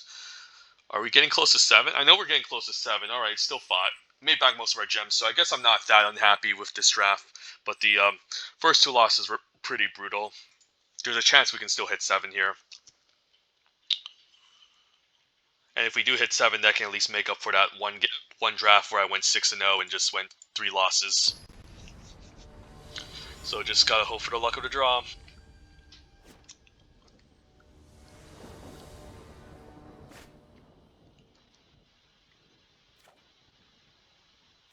Alright, Candlegrove Witch isn't the worst to keep in the opening hand. I'll try it. Obviously, Lunark Veteran on turn 1 is great. Should maybe consider cutting this. I don't think we need another random flyer for 4 mana. This card is scary, okay. If he plays Traveling Minister or Lunark Veteran, I'm just going to concede. Especially since might not get a land 3 here. Wow, yeah, I think it's just good games, right? Yeah, you win. This is a waste of my time. Do not waste my time with this. You can't win this. It's just so stupid.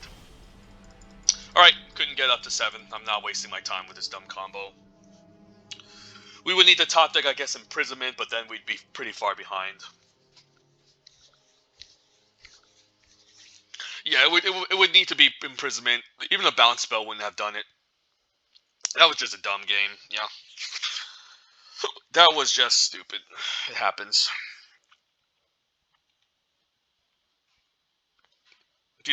Because the Voice of the Blessed needs exactly the Lunark Veteran or the Traveling Minister to go off. And those are like the top commons in both sets. Alright, we'll settle with a 5 and 3. I know I maybe should have waited for Imprisonment, but that's like a 1 out of, like, I don't know. 1 out of a lot of cards. If I had like more removal in the deck, I might consider it, but I only have a couple of bounce spells. So we'll claim our prize, and then move on to the next draft. I could have also gotten Dream Shackle Geist, I guess, but I'm not going to risk it. It's just hard to win at that stage, gaining life, making a big creature that can also just become indestructible and fly over, and then he's also just going off. It's just not fun. Yep, move on to the next format, next draft. At least we're making back our losses, so making back most of our gems, I mean.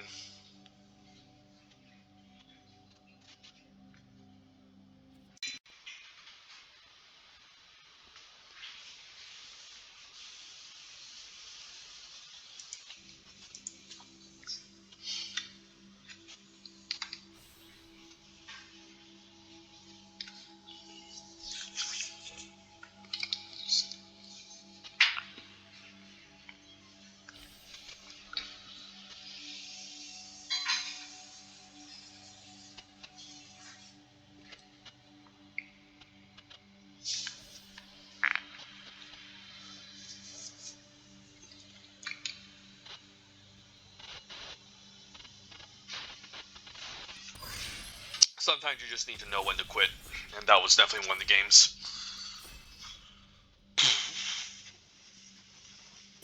Alright, pack one, pick one, Premier Draft, double feature. What is our rare? What do we have the fine pleasure of opening? A pretty bomb rare, yeah, that's an easy Sorin. Powerful Planeswalker, a lot of value. You can just draw cards with this, and then the 2/3 vampire creature with lifelink can make up for the life loss if you keep at plussing. Easy first pick. Other good cards in this pack. Briarbridge Tracker is quite good, but better, much more aggressive green deck. Lunar Veteran is also very excellent too. Would actually take Lunar Veteran over Briarbridge Tracker, honestly. Just an important one drop you can play early. Has a lot of great synergy in this set, and then the life gain is just incredibly powerful. Tracker's okay. It draws you a card, but that's pretty much it. It's just a fine attacker. Yeah, it's a fine 2-for-1. But I would still take Lunar Veteran because it's also almost a 2-for-1, and then the life gain is just powerful. So yeah, we'll take easy Sorin though. Sorin's a bomb. After first picking Sorin, Midnight Ambush is okay. I don't hate it. There's a lot more better removal at common in black with both sets combined. It's decent if you can introduce day and night cycle, or if you use it on a werewolf.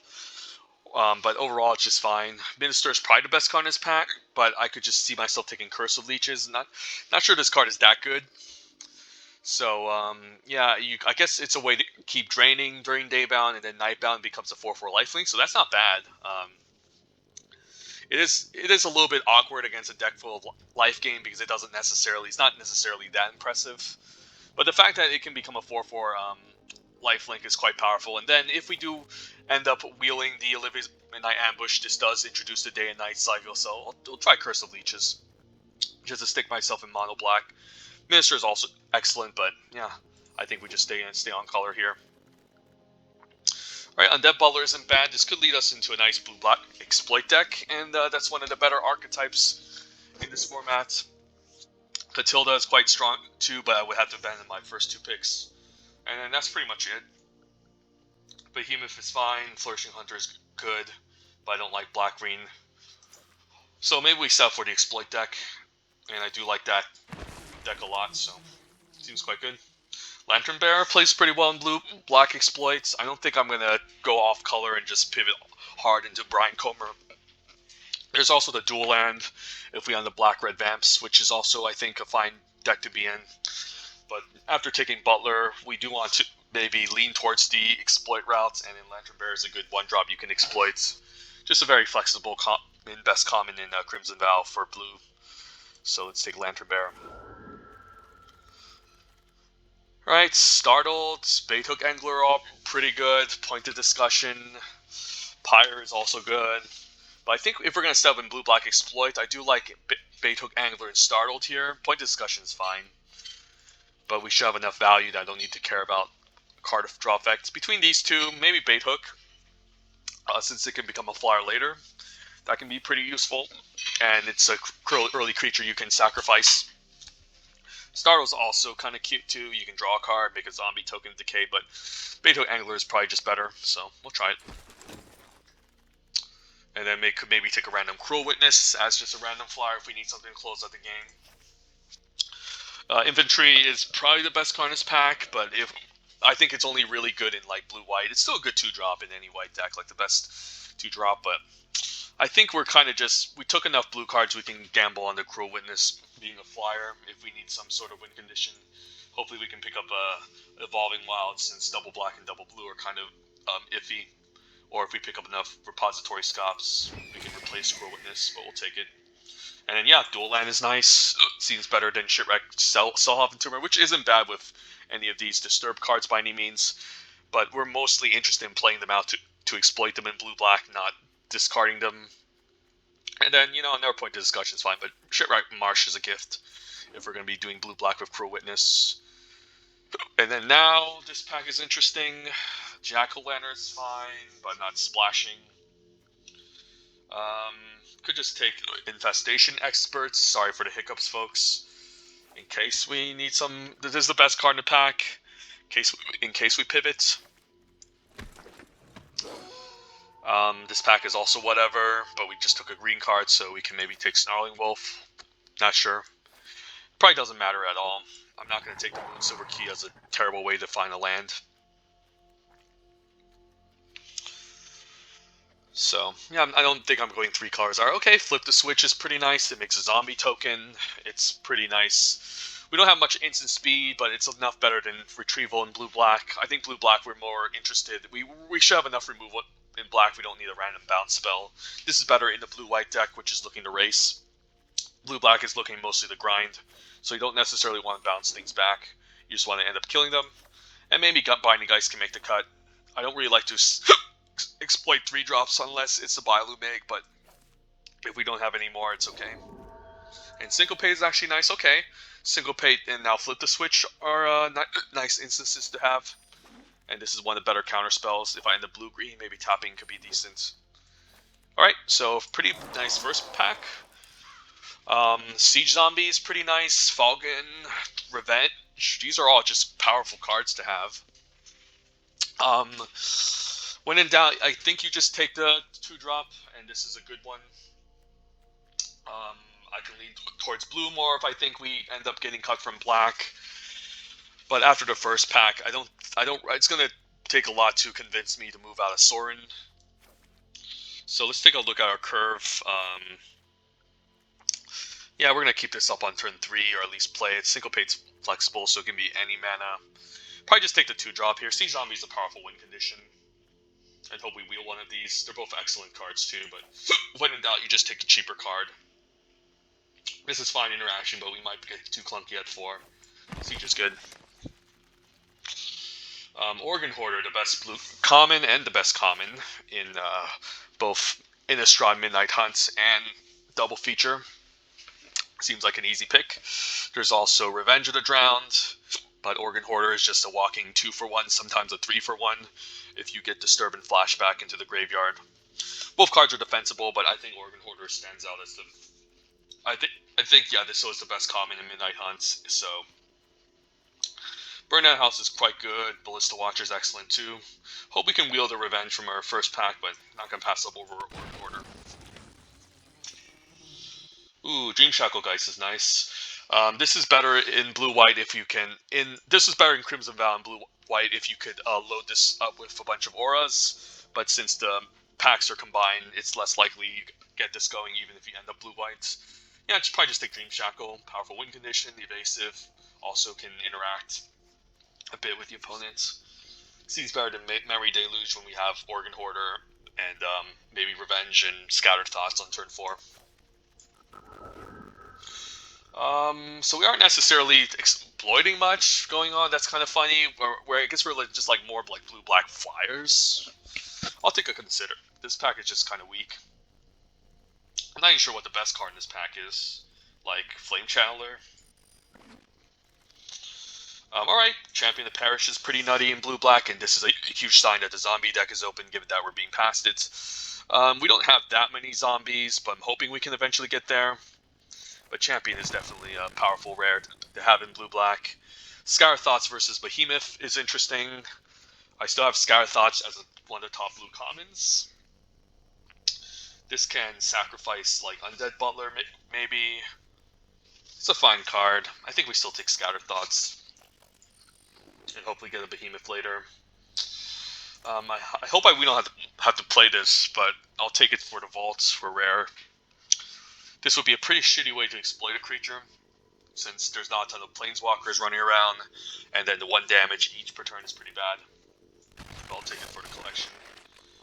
Alright, Stitch Assistant seems better than Overwhelmed Archivist in this type of deck.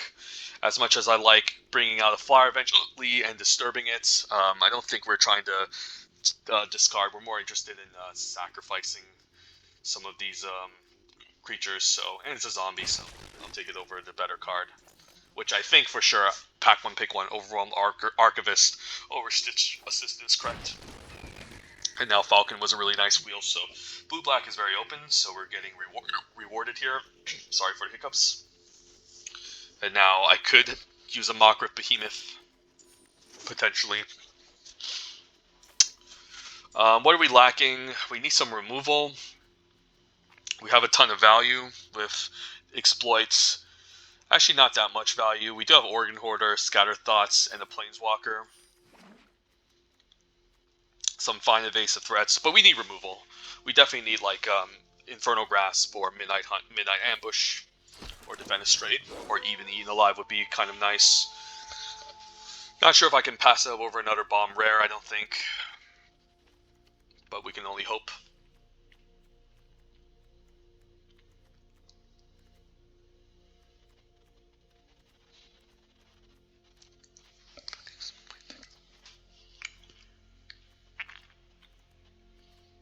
And we didn't wheel the Revenge, so there's definitely another blue drafter at the table. Also not a ton of black, so blue and black are both being contested for sure. Not sure if the blue-black zombies archetype is open. It does seem kind of open. Game Pass champion pretty late. Dreadhound is just insane, right? That just wins the game. I do like Diregraph Scavenger as well, but it doesn't necessarily win us the game, and we have a bunch of 4s. Chill of the Grave is also really excellent, but I don't know if I can take it over Dreadhound. Probably just need to take the Dreadhound. And then once we plop this down, and then we get an attack, we can just win the game, I think, by draining the opponent out. But both of these cards are also defensible. Probably still take Scavenger over Chill, but Dreadhound is a mythic uncommon in my opinion, so we'll take it here.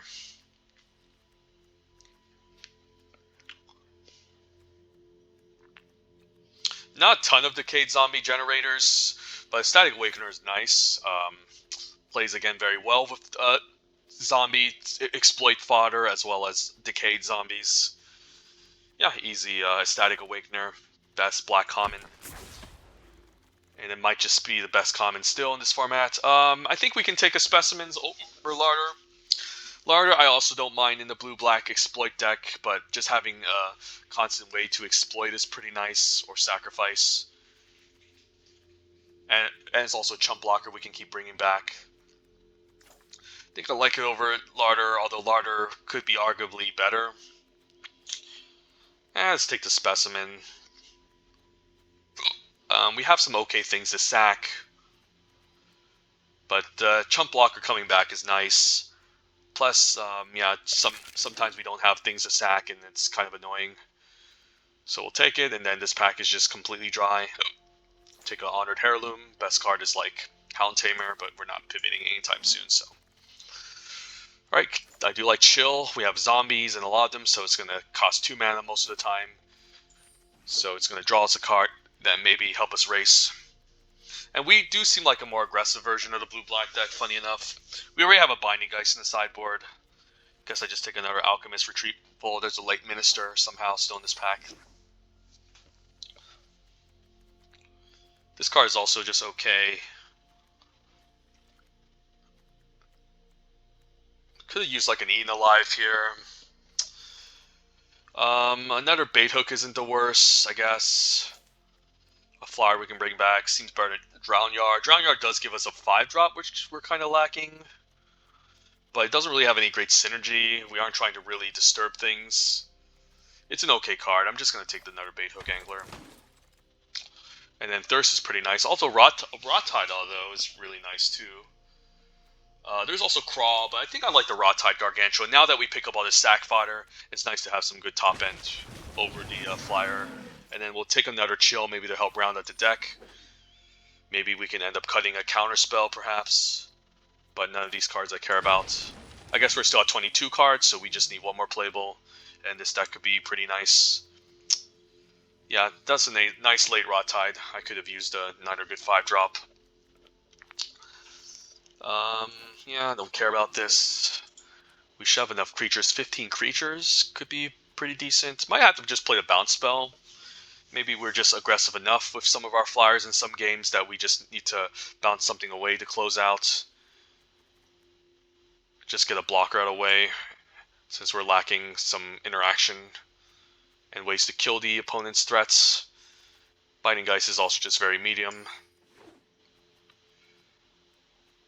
Yeah, I can see just playing an Alchemist Retrieval. Not a card I like, again, in blue-black.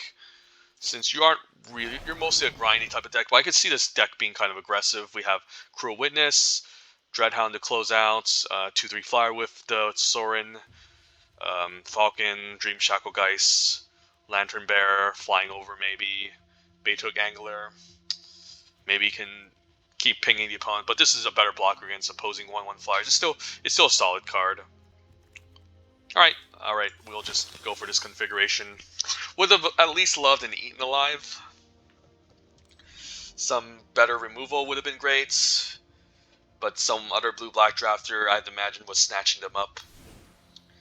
But other than that, I think I do like this deck a lot. It's really well-rounded and solid. And mana base, I think we can keep it even split. Slightly favoring blue more, though. But with 9 black spells and Sorin with double black, I think we just keep it even, and hope we don't end up like off, because I do want at least a blue and black in the beginning. We are heavily more blue though, but we do need to play some early 2-drops and 1-drops in black, so that's fine. Last minute conservations, again, there's Binding Geist, but it doesn't really get blockers out of the way, and we should be okay. So yeah, let's give this a shot, see how it goes.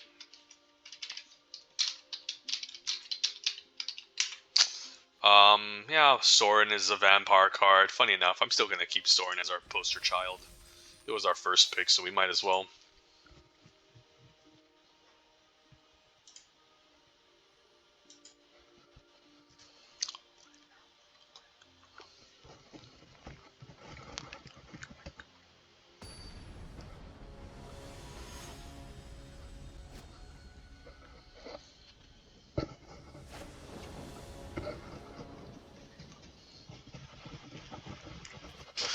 Alright, we can curve out, 2-drop, 3-drop. Curse can maybe put him on a clock. We'll try it.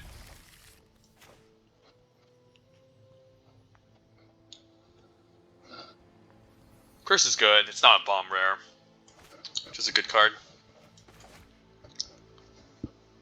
I can still see taking other cards over this, like Organ Order, but it's just solid. Opponent mulligans, plays red mana, okay.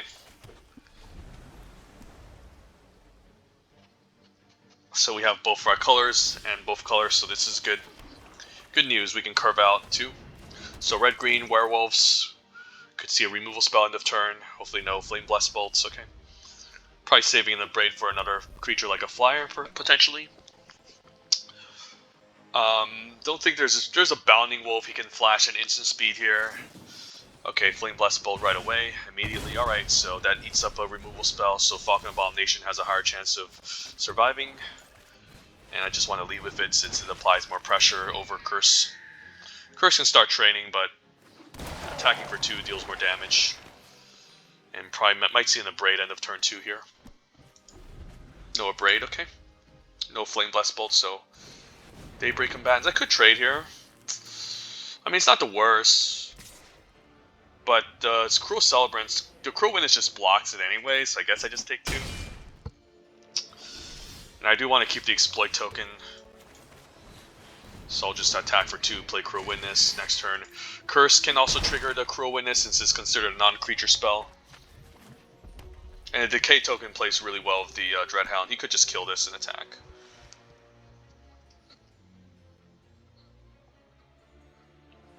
But I like how this 3/3 just blocks the 2/2. So red-green, mostly aggro. Red-green is known as the werewolf deck. It's more of a mid-range aggro. It's not like hyper aggro. Interesting attack. I'm not blocking. That's a really interesting attack here. I could have blocked to make him waste mana, but I'm not trading Crow Witness. Maybe I keep the Falcon Abomination up next turn. Let's move to combat. I could just attack here, honestly. There's a chance I'm just gonna outrace him here with the Leech, so I could just attack with 5, put him to 13, and I guess he has Witch's Web. Okay, rip my 3/3, so I should have main phase Curse first to get the Scry, but then keeping on mana could still represent something. Let's target this opponent. So we can now keep draining him here. And then Dreadhound next turn is pretty sweet too. Probably still keep the token back because we might need something to sack if we top deck like a Static Awakener, for example, or even a Stitch Assistant. So at least that 3 damage isn't hitting us in the face.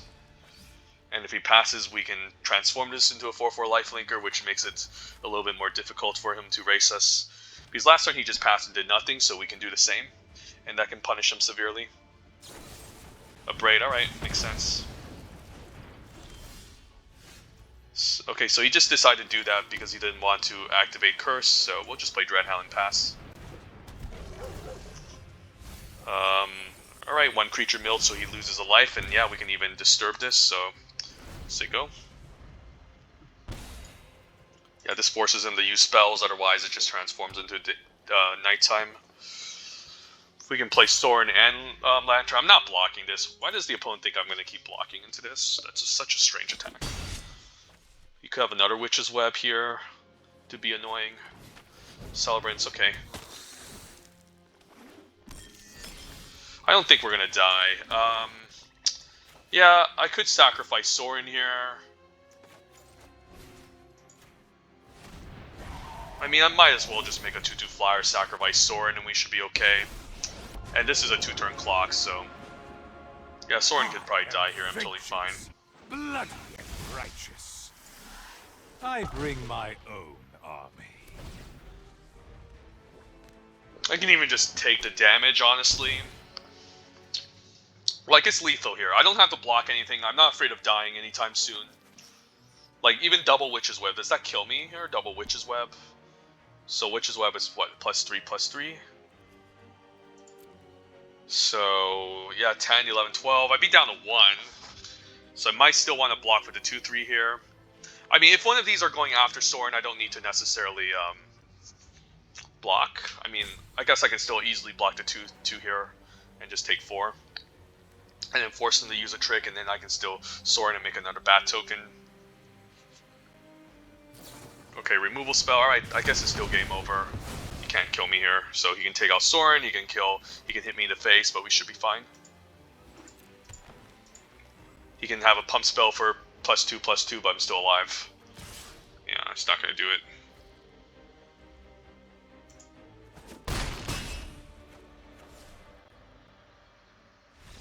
Yeah, it's not going to do anything.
Alright, 1-drop, 2-drop. If we get land, we can cast Curse. I think I'm down.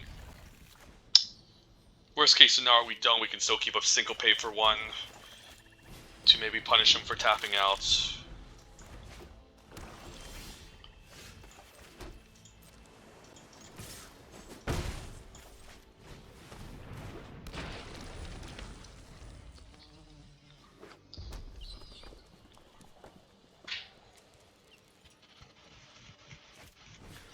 Falkenrath Pitfighter, interesting, but luckily enough the persistent specimens can block. I think I'm just going to curse the opponents. And then we don't even have to attack, just stay back. And then if we get a land, we can keep up Syncopate and Scatter Thoughts. This is also whatever, don't care.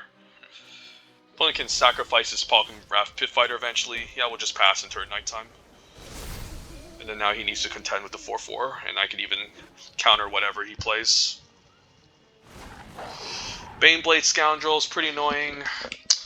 Yeah, I think that can earn a counter spell, I think. Although I could just let it resolve and Scatter Thoughts and tap it down eventually. I don't know, it's annoying enough. I think we just counter it.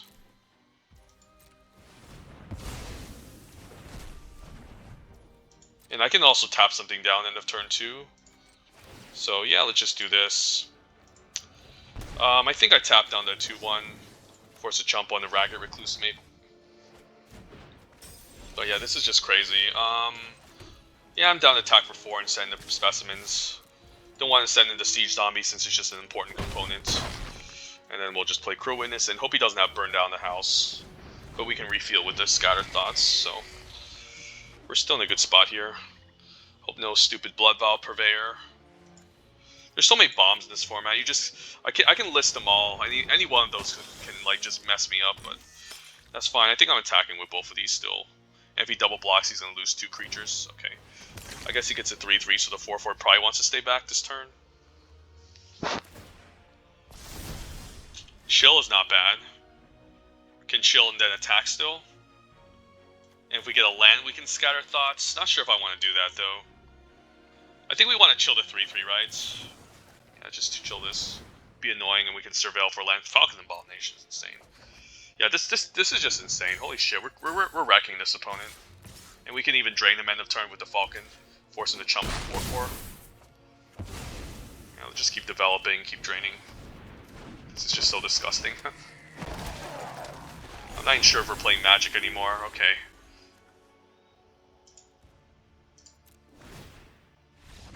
And then, yeah, just concedes. Yeah, there's not much you can do.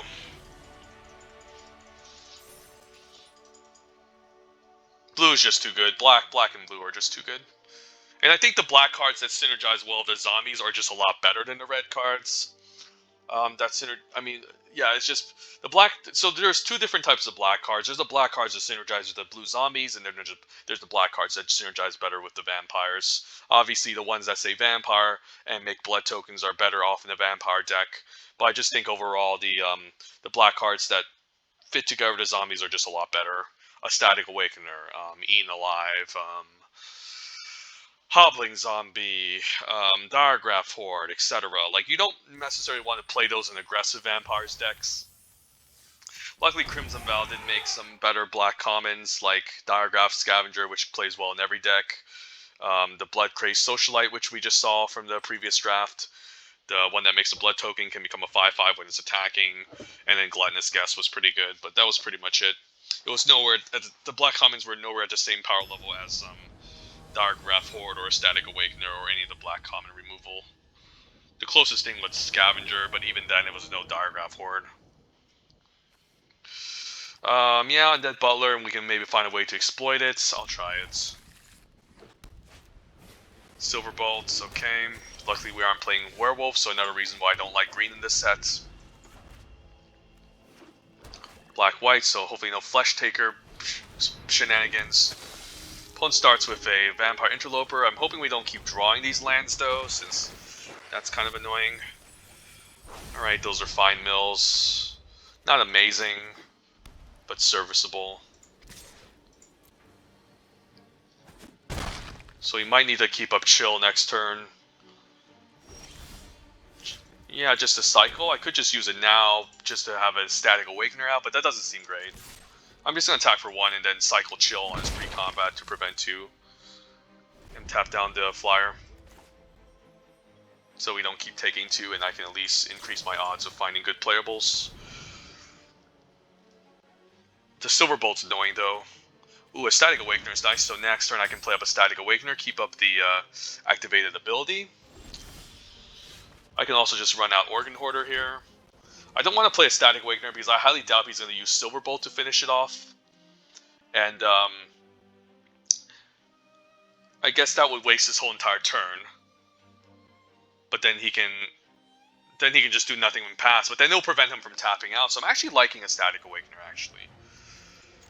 But then it'll be awkward since I'll have to play out an Organ Hoarder. Let's just Organ Hoarder. Let's just maybe bait out the Silverbolt. Because if it dies, I still draw a card off of it, which is pretty insane. So this is fine. I'm fine. He takes out Organ Hoarder. I still again draw a card. I get to make him use a removal spell that isn't really effective. So oh, I do like Dream Shackle Geist. I don't need land. Lantern Bearer can go into the yard for value, so this is good. So yeah, we're just gonna keep going off here. Geist can keep locking down the 2/1. We can place a Static Awakener. Eventually even buy back the Organ Hoarder if we want to from the Undead Butler. Bat Whisper unfortunately couldn't attack, so yeah. We get to sidetrack the opponent for a bit. So the I do like Chill on the 4/2 actually. Shackle Geist on the 2/1 also isn't bad. I could play Falcon, offer to trade for the 4/2, or maybe just Dream Shackle Geist and take 4. I can also Chill, I guess. I could just play the 3-drop and Chill the 2/1. Maybe force the 4/2 to attack. Next turn we're going to play Dreadhound. I don't know, I think I'm fine taking 4. This is okay. And if he attacks me with this, I can just keep the 4/2 tapped anyway, so this is fine. Just to lock this down, and then we'll take 4. And then we can just keep the 4/2 tapped as well, race with the 3/1. Or just not play the Dreadhound and then just do other shenanigans with our mana costs, with our mana. I can always just trade off and buy it back. That's an interesting option too. So a lot of variables here. I'll take 4.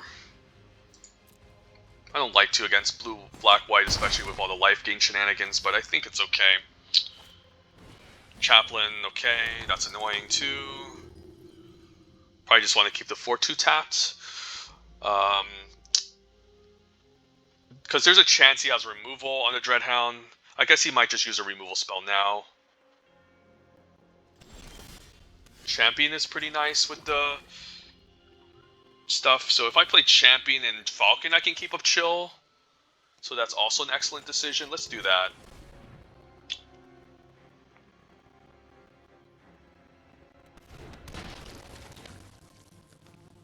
Move to combat. I think we keep the 2/1 tapped, right? Yeah, I guess we keep this tapped, and then we just attack for 3, right?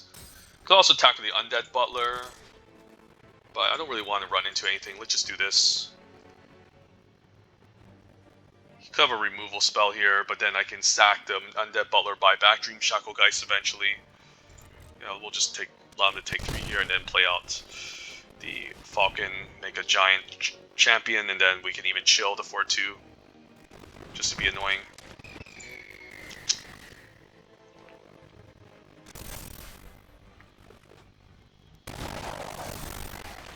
Don't know if I should commit any more to the board, because again, Black-White has some sweepers I should be aware of.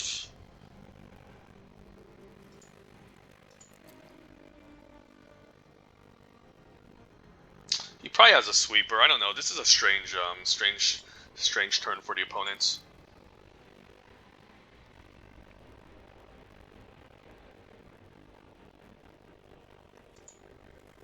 If he has a sweeper, it isn't really effective against Undead Butler. I might even sacrifice the Decay token over Butler, honestly. So I'll probably see a Defenestrate here.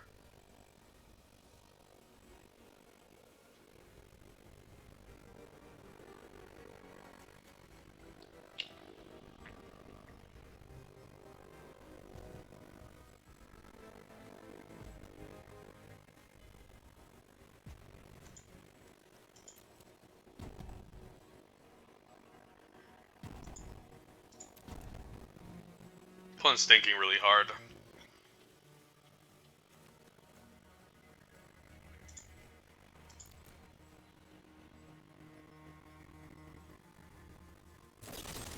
Faithful. All right, I guess I could just draw a card. But I'm probably just gonna lock down the Bat Whisper so I don't take too much. I can also offer to trade, but I do want to try to end the game quickly. So I'm gonna chill here on the 4-2. And then Dream Shackle can tap down other flying blockers. Dreadhound's also really nice too. I'm gonna take one here if he attacks. I don't really want to give him a 2-1 first strike flyer. I don't really care about getting back to champion since it's just going to take too long to grow. Doom Dissenter, sure. Don't really care. Yeah, let's just main face this Dreadhound.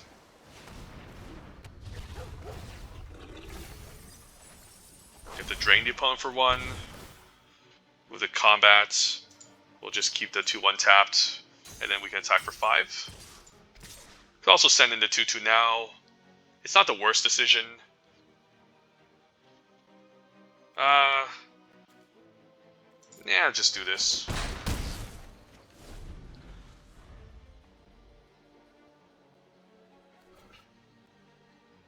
And then I guess we can fly the Dreadhound over and win the game. So in a sense, he's still kind of in a bad spot. He could have Rite of Oblivion here, but he can only cast it for, okay, Bleed Dry, that's fine. So is the opponent dead here? I think he's dead. 3, 4, 5, 6, 7, 8, 9. So if we Lantern Bear onto the 1-1, and then I guess we can sack it to get back Organ Hoarder or Rot-Tide. I don't know. This deck is just so disgusting. He's just dead here, I think. Yeah, we just want to bring back Organ Hoarder, I think. And we can even, like, funny enough, use Siege Zombie to just end the game, so he's just dead here anyways.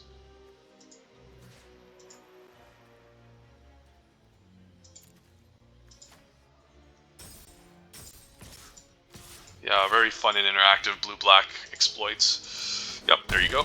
So draft blue, and you should be fine in this format. Opponent was just missing his land drops too, but he had some clunky stuff, like, you know, Bat Whisper is not a great card. Necessarily. He just needed to find ways to sack, you know, with like Flesh Taker, maybe Rot-Tide, maybe Eaten Alive, but didn't see any probably, so I don't know. Bat Whisper is not a good card. Having to tap a 4-mana just to play a 4-2 without making a 1-1 is just kind of underwhelming. So happy that I actually locked down the 2-1 that turn.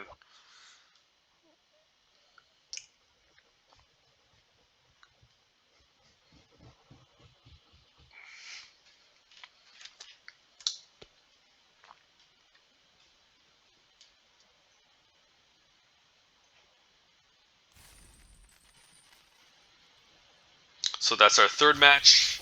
So 3-0. Hopefully we can finally get a 7 after these sad drafts. They weren't the worst, but I mean it's still the worst. Like knowing that you got up to close to 6-0 and then got completely swept, and then drafted some other blue-white decks that didn't even get to get anywhere near close to the first one. But the first blue-white deck I draft probably just had better cards, better 1-drops. Traveling Minister, definitely a huge overperformer. I mean, it's just a great card in general. I wouldn't really even call it an overperformer. Awakener's Curse, okay. And then we can always play more lands to surprise him with the blue mana, so we'll keep. Lead with the Static to at least chip in for 1. Hopefully find some sack fodder for it. Concealing Curtain, this is a good one. Holy shit. That's annoying. That can mess with my game plan. So might have to bounce it next turn just to make sure he doesn't discard my curse. Although I do miss out on Bait Hook Angler here. He gets to make me discard my curse, but I think I need to play the Bait Hook just because I can sack it. And with a Static Awakener and Transform, so I'll let him activate Concealing Curtain. Why not? and then keep up the rest of my mana. If he misses his land drop, I'm actually going to be really happy too. But this is a turn where you do want to maybe activate Concealing Curtain.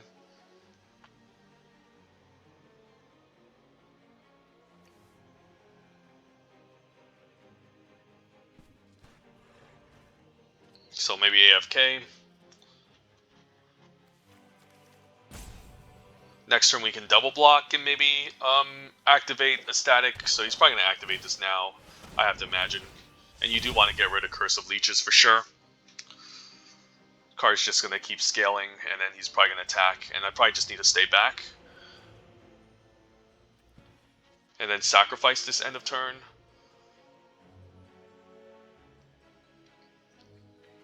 Card's good. Not broken, but good.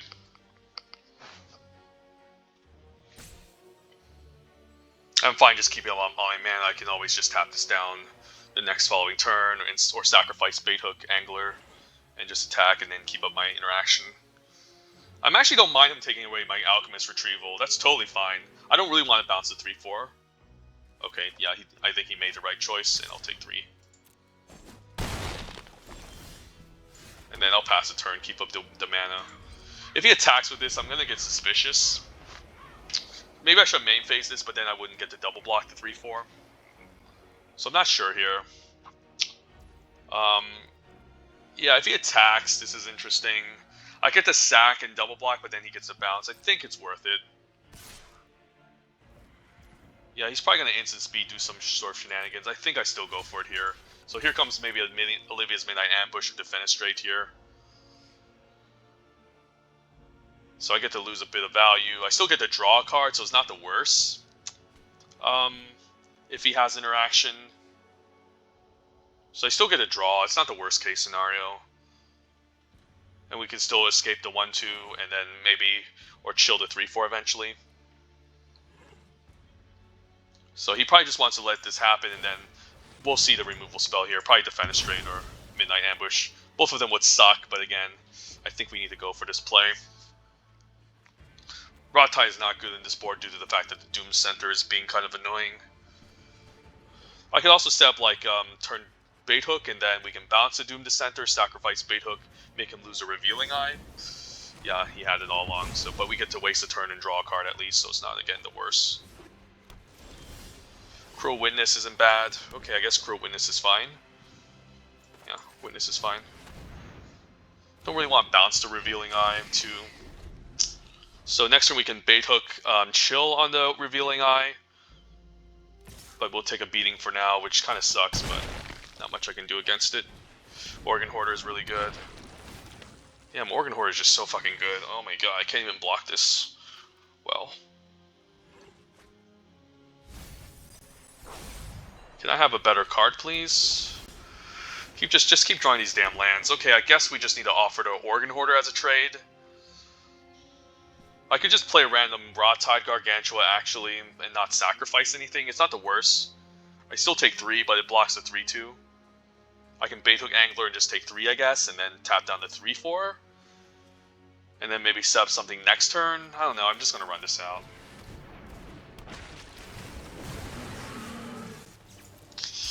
And I'm fine taking 3 here. The flyer is important to help us race. And this at least holds off Organ Hoarder. So I'm hoping he doesn't have a plethora of removal spells in this deck to deal with my stuff.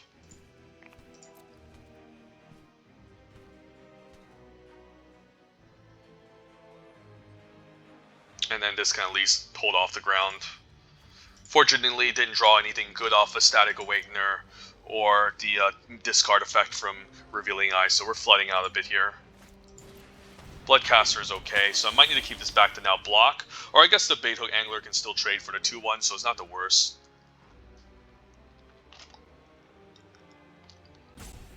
He could attack and then just make blood tokens, which I also don't mind.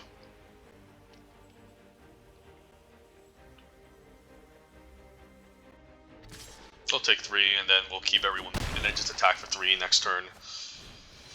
Skullscob is powerful, so now he can eventually just sack things all day.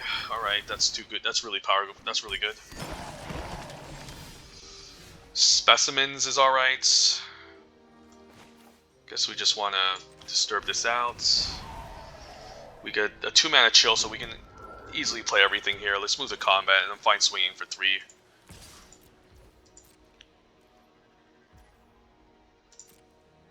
I mean, with specimens, I can still double block now.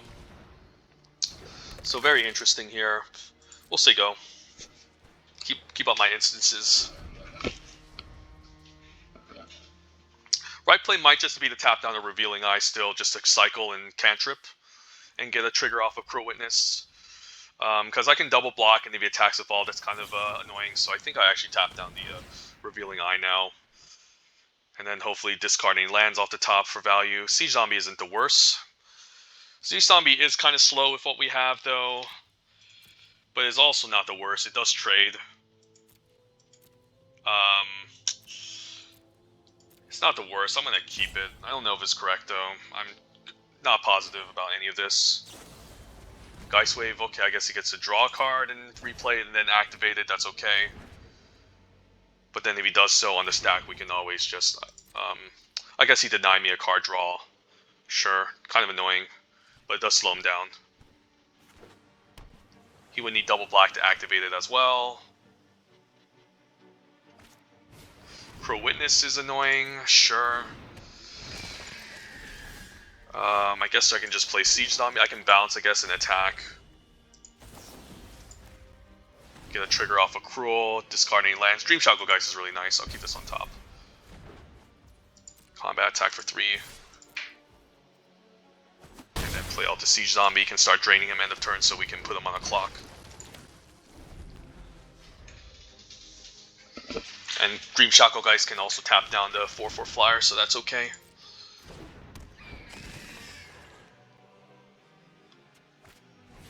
Interloper, interesting. That can't block though, so don't actually hate it.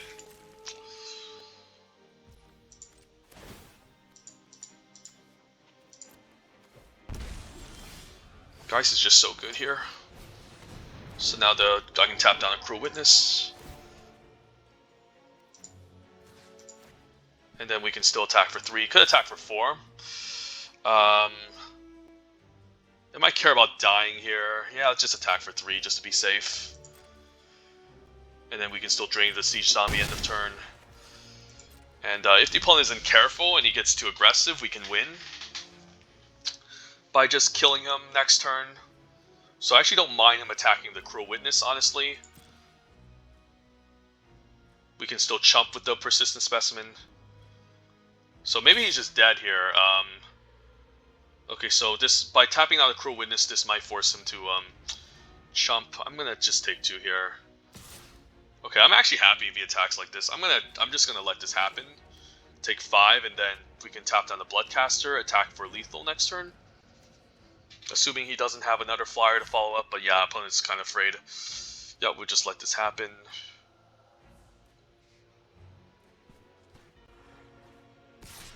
I'm happy with this. Let's just let the damage happen. I'm not going to block here. Opponent's taking a risk, but I'm happy with this. So it can be anyone's game. I can drain him end of turn, tap down Voldaren Bloodcaster, attack for lethal. So no blocks.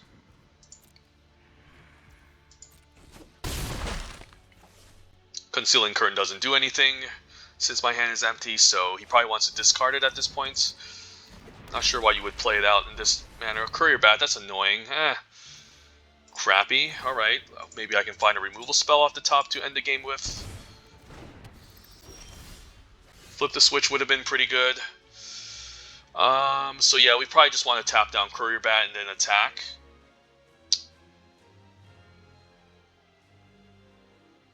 Can I kill him here?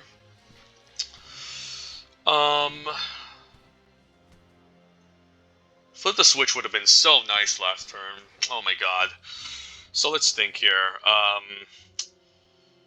I can Dream Shackle Geist, keep the Cruel Witness tapped, attack for 3.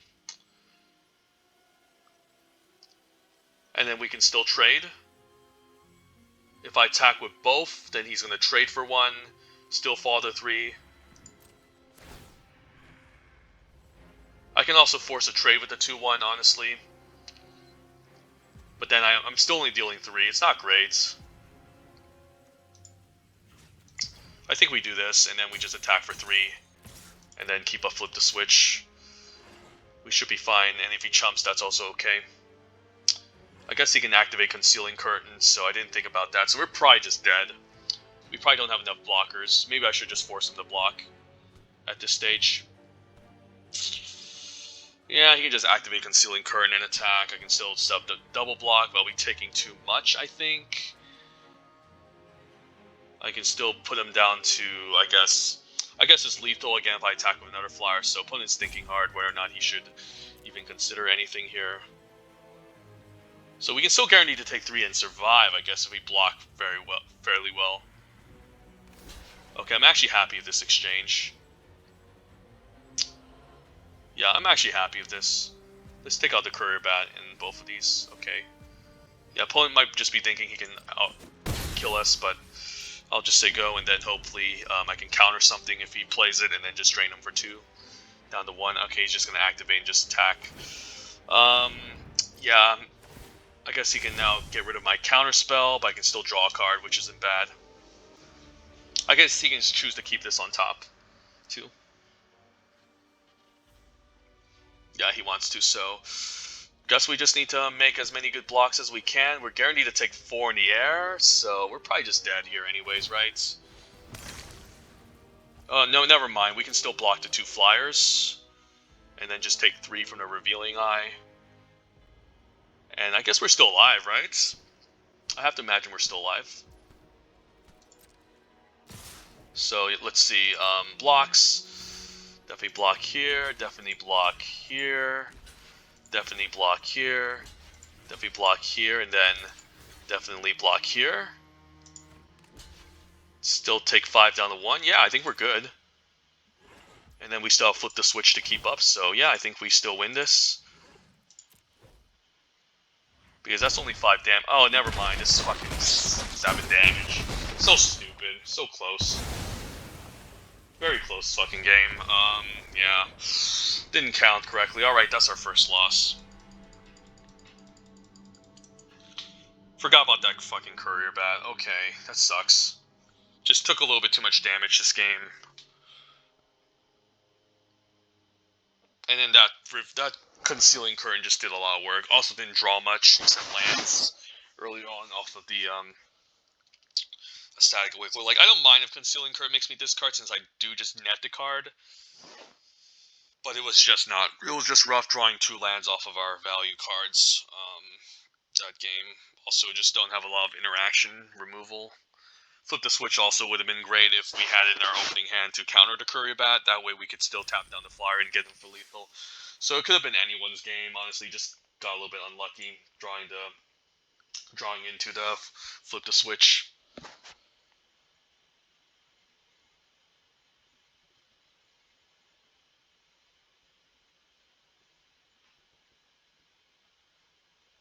Interesting turn where I used the chill, and then the opponent decides to bounce his own Concealing Curtain to deny me a card draw. That was an interesting option there. Alright, not a bad hand. This champion can do some crazy things. I think I leave the champion since I'm kind of locked on blue. And then in case I top deck some zombies, this can just grow out of hand, so this is okay. Like, Siege Zombie would be a nice follow-up here. No Siege Zombie, but we'll play blue to set up for Dream Shackle Geist on 3.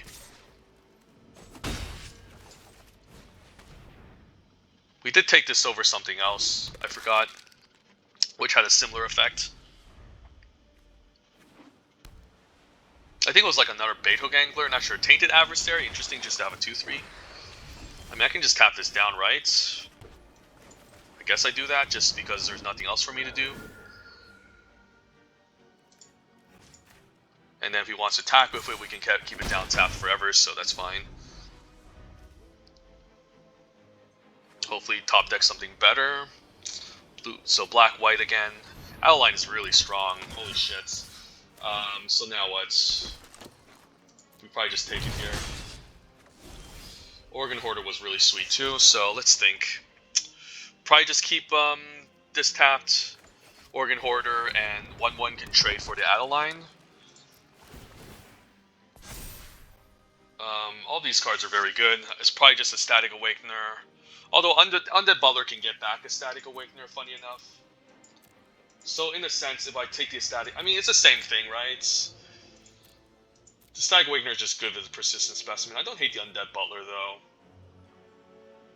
But it's still probably the Static Awakener we can make into a 4/4 next turn, so... I'll do this. And then what do I want to do here? I guess we just want to make sure this doesn't untap, since we don't mind double blocking the 3/4. I could tap and be aggressive, but I don't think that accomplishes anything. I think we just do this, attack for 3, and then this way we can still double block the 1/1, 2/2 can block the 1/1. We do lose both creatures, but it's fine. We can bring this back next turn, the following turn, and hope he doesn't blow us out with an instant. Unruly Mob is kind of annoying, so this will become a 3/3. So I could just double block the 4/4, take 1. Lunarch Veteran, alright. I'm definitely double blocking the 5/4 if he attacks with it, that's for sure. Alright, doesn't do anything interesting. Awakener is probably definitely the right choice here, I think. Yeah, move to combat. I don't think we're tapping any ground creatures. Let's just keep this tapped and swing in for 3. And then we still have some good blocks. Opponent can still race us, but this is okay. Could have also main phase sacked this. But I don't mind Persistent Specimen having the extra block available. So let's move to combat. I think I double block this. And then just hope it resolves. And then I can always just flash back the creature. He makes another 1/1, gains another life, so kind of annoying. So I could just put a Static Awakener to trade for the 6/4. But I'm down to just double block this, honestly. The Unruly Mob will also grow. But either way, I think I still have to block this. Or I can just block the 1/1 and then chump and then sacrifice Persistent Specimen, make a 4/4. But I think Outline is scary enough that we might just want to double block and trade. And if something goes wrong, I can sacrifice one of these. Whereas if I put a Static Awakener in front of it... Okay, so he's going to do that, which is annoying. Actually, I could just let this resolve, honestly, and just sack Persistent Specimen. Yeah, I probably don't want this to die because it comes back with a 1/1 counter. So I'm actually fine just sacrificing this here. And just letting the Organ Hoarder go. And in this case, he doesn't get the 1/1 counter. So in a sense, it's almost like denying him the extra. And Unruly Mob also doesn't get a counter here. So I guess we can Curse of Leeches and tap something down this turn.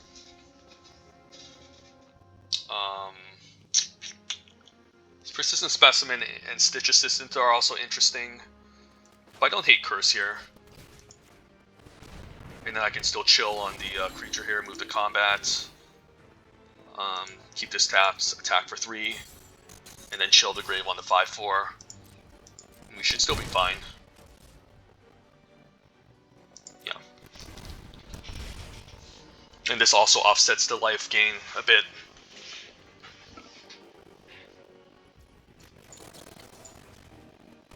And then I can also keep the Outline tapped as well now, instead of the Tainted Adversary, since this hits pretty hard. And again, I could block this, but then the Unruly Mob keeps growing. It's a little bit annoying, but I think I still do so. Just so he just doesn't shit out 1/1s all day. Unruly Mob is going to grow, of course, but I'll take it. And hope he doesn't have anything here. Alright, I guess we discard Stitch Assistant. Actually, never mind, I didn't take damage that turn, so... Let's see, probably play Shipwreck Marsh, and then... yeah, let's bring out the Dreadhound and start being annoying. You know, some land, so that's not the worst. I'll tap the 3/4. And I could send in the Awoken Demon, but... let's just swing. Next turn we can Specimens and Stitch Assistant to combo off with the Dreadhound. Fine taking some damage this turn, I guess. And I can keep this tapped.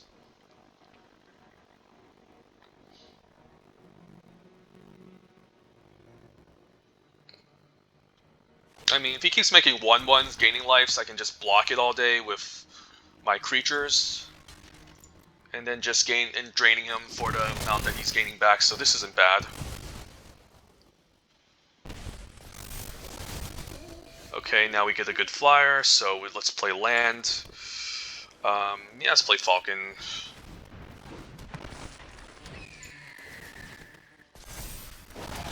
I guess I can make this into a 5/5 as well. Keep maybe the 3/4 tapped, or just keep the 5/4 tapped. The 5/5 is annoying. Yeah, let's move to combat. Let's just keep Adeline tapped. It's a little bit annoying. Or I can chump it. Can I chump it? No, I can't. Let's just keep this, make this unable to tap, attack for 3. And then we can flashback specimens on the turn. And then maybe go for an all-out attack in the future. Retribution is annoying. Sure. And then I don't want a double spell to make it daytime, although I can to start draining. Let's probably just say go get value off the specimens and maybe go for an all-out attack eventually. I can block with a leech also if he makes a 1/1. Dual craft trainer is annoying. So he can gain life and give the flyer double strike, but I should still be okay. So I need to set up the turn where I can just attack with all and get him for lethal. So I can still attack back for 4. The leech, if he makes a 1/1, I can block with a leech lurker, so I don't mind him actually doing this. So let's just block and gain some life to make up for the 6 damage that we're going to take.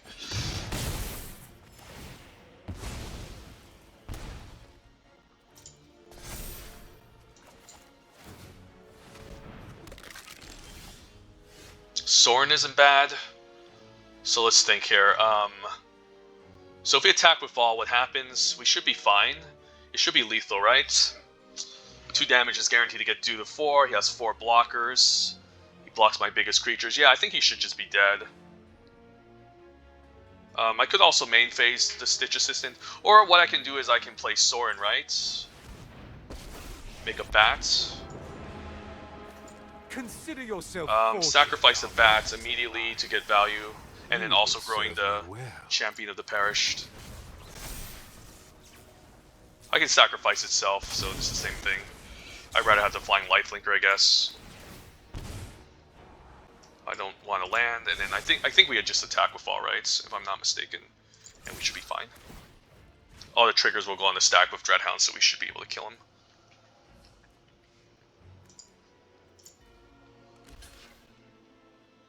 Otherwise, the double strike is just going to be very annoying. That's fine. I think he's just dead. Like he's guaranteed to take at least 6 or 4 here. And then he doesn't really gain any life here too, so we should be good. I guess he could have Blessed Defiance. That would be so annoying. Holy shit, please don't have Blessed Defiance.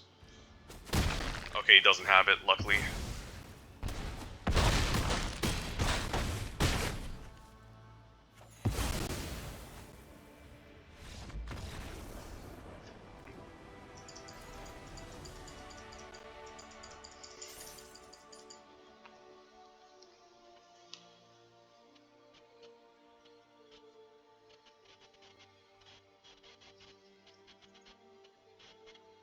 Alright, 4-1.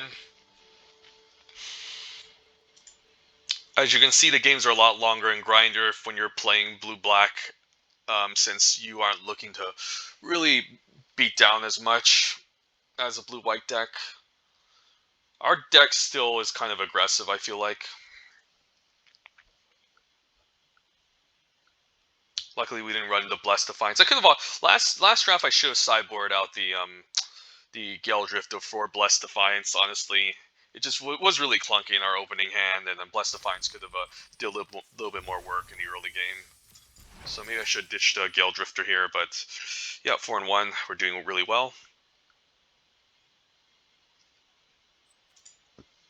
And let's finally get to 7, hopefully.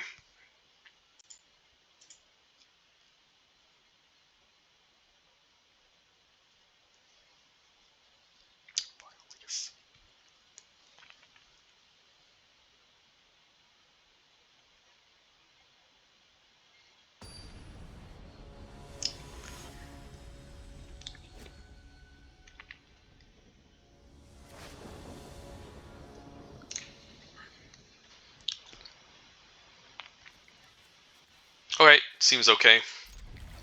Fine playing the tap land since I'm going on the play and I don't have anything to play. Sure.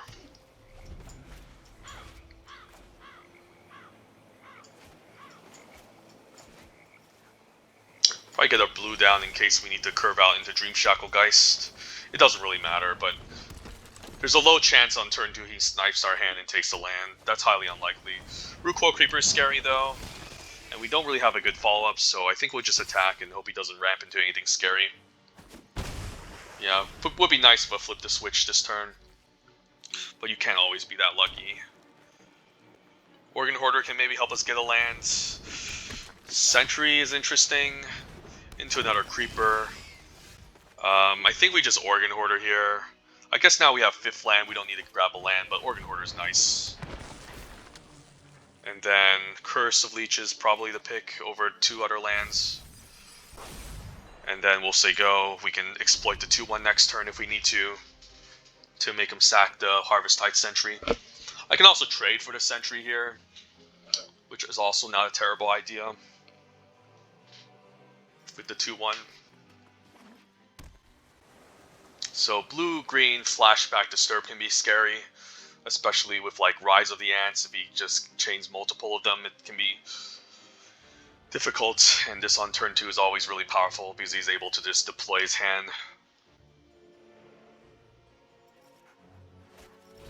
Stitch Assistant, interesting.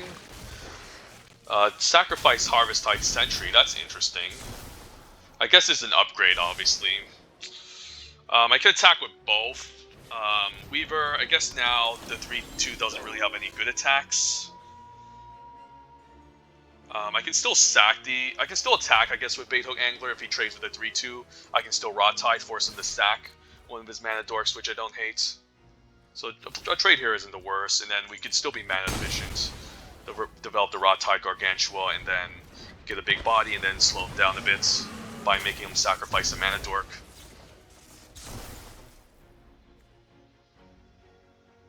And then eventually we can double spell, Baithook, or Scatter Thoughts.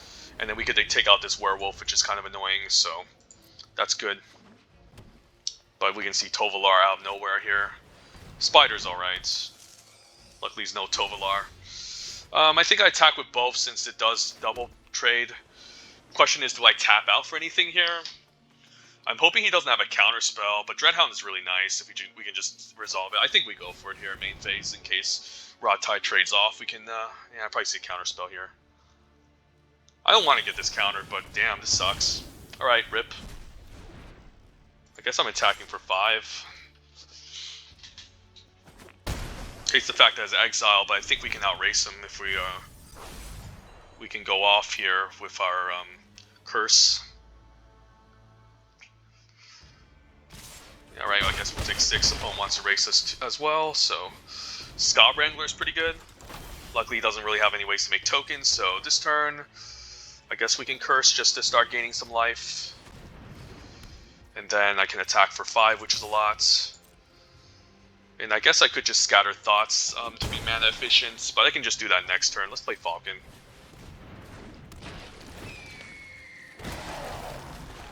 And this makes it less likely that I end up... Alright, I'm having the opponents milling these good cards. Diver Ska, Wolf Strike. I'm actually happy with this result. You can eventually sack this to make some tokens, so I might need to be careful. So I might be down to just trade my 2-2 here. He can attack with a Spider, though. Guess he can get back Flashback cards, but there's none in his graveyard, so this can get back Flashback. But he can't get none, so... If he just sacrifices this, make a bunch of 1-1s, I'm actually happy with the result as well. He can start tapping my shit down, of course.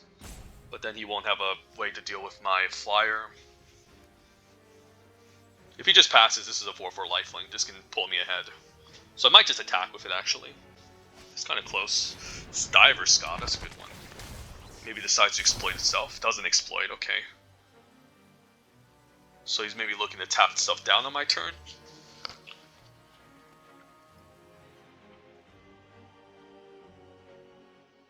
Maybe bounce the... Alright, I'm down for the trade here.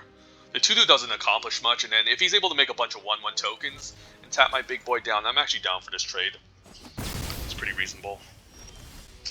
Lantern Bear, alright, let's just scatter thoughts. Pick up any spells. Alright, these are all good spells, holy shit. Syncopates. I think it's just double chill so we can cantrip, right? And then attack. Yeah, I think we just do double chill. And then we can play out some of our flyers, eventually just tap down the Vile Spawn Spider. And then attack for a couple damage. And then we still get to drain him on his upkeep, so this is quite good.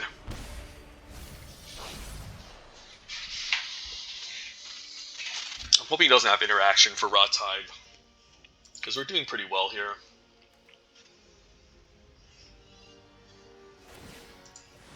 Alright, so he's going to sack it this turn. So getting kind of desperate, I have to assume. A Static Awakener is also pretty good. I guess we can sacrifice the Lantern Bear and then attach it onto the Leech. Alright, that seems pretty good here. So then we can just gain 1,000,000 life and make a big flyer. So yeah, this is really nice. Yeah, I'd rather have the life. I mean, I guess it's lethal. Opponent should have considered keeping the reach creature, but he was just not drawing into anything, I have to imagine.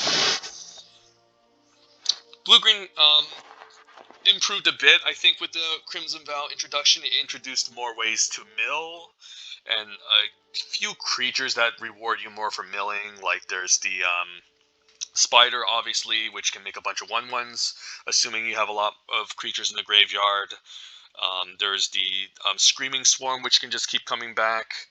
There's also Old Rustine, if you splash it in black, can be kind of cute as well. Introduce some more ways to mill. Very few rewards for self-milling, unfortunately. Didn't introduce any flashback, and there's only one blue Disturb card that's really only interested in, which you're only interested in getting back, which is like the Lantern Bear, like Gutter Skulker isn't really amazing. So it improved it slightly, but not by much that I necessarily want to be in blue-green. Blue-green, I think, was just overall just a lot better when it's just confined in Innistrad Midnight Hunts, because of the powerful flashback stuff you can do. Witherthorn Blessing, Dream Shackle, not Dream Shackle, guys, sorry, Shadow Beast Sighting, Rise of the Ants, Omnis Roost. You just have more better payoffs in Midnight Hunt, and you had a lot of good enablers already. It's not like you needed more self-mill going on. And Crimson Vow barely added any more payoffs for self-mill. Still a fine deck though, but I do like it just in Midnight Hunt, and both sets combined just reduces the power level significantly, in my opinion. Alright, Awakener, Butler, Bait Hook, seems good. Probably lead with Awakener here, and then not sure which one I want to sack. Maybe if I mill a good creature with Undead Butler, it's pretty decent to sack. I definitely don't want to attack here for sure. Undead Butler also gives us a Chill the Grave reduction. Yeah, let's play Undead Butler. Seems reasonable. And if we mill a good creature, we can just buy it back. Yeah, Sigo. Could sacrifice, bring back Rot Tide to hit a land, maybe make it easier to hit my land drops eventually. Attacks, okay, so if he's keeping up 2 mana, it could be a Fierce Retribution. That's annoying. I still think I attack here and sack, right? Let's attack first. Although by doing that, it's okay. I don't mind a trade actually. Yeah, let's let the trade happen. I could make this into a 4/4, but killing off Scab Wrangler I think is key. And we could get a turn 5 Rot Tide that can maybe do some work. Yeah, this card is just so annoying. I have to kill it. So the exchange wasn't that bad, honestly. So we can still attack and then sack this end of turn. Ancestor is interesting. Alright, I guess we can play Bait Hook Angler, maybe sack it. Could just do a main phase, honestly. We'll keep up our stuff. We'll see go.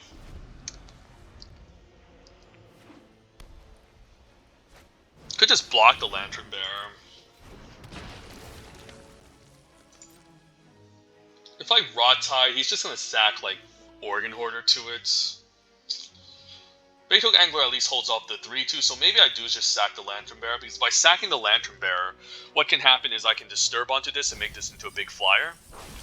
Okay, I gotta keep in mind that there's these cards that are running around too. Interesting choice. So, I could chill, I could bait hook angler, I can sacrifice a creature. Um, Probably still Lantern Bear, right? Because I might want to just give it flying. I don't know, it's rough. Let's get rid of Lantern Bear. The bait hook angler at least holds off the 3-2, which I'm liking. Dream Shacklegeist isn't bad. I guess we can Siege Zombie and then play Dream Shacklegeist. I mean, play chill end of turn to draw a card. I could just chill now and also attack, which isn't wrong. Yeah, just chill now, be aggressive. And I'm fine attacking for 4. If he chumps or double blocks, that's also okay. Since I can bounce back his order if he decides to fly it. Didn't hit my land drop, but it makes it more likely to hit my land drop by doing this. So he could Gutter Skulker and hit me for 3, and then I can just bounce it back or tap it down. That's okay. Dawnguard's fine. I'll take 1. No lands. I can curse and keep up my 1 mana interaction. Probably better off to just play Dream Shacklegeist, I think. Yeah, let's just do this. And I guess we stay back.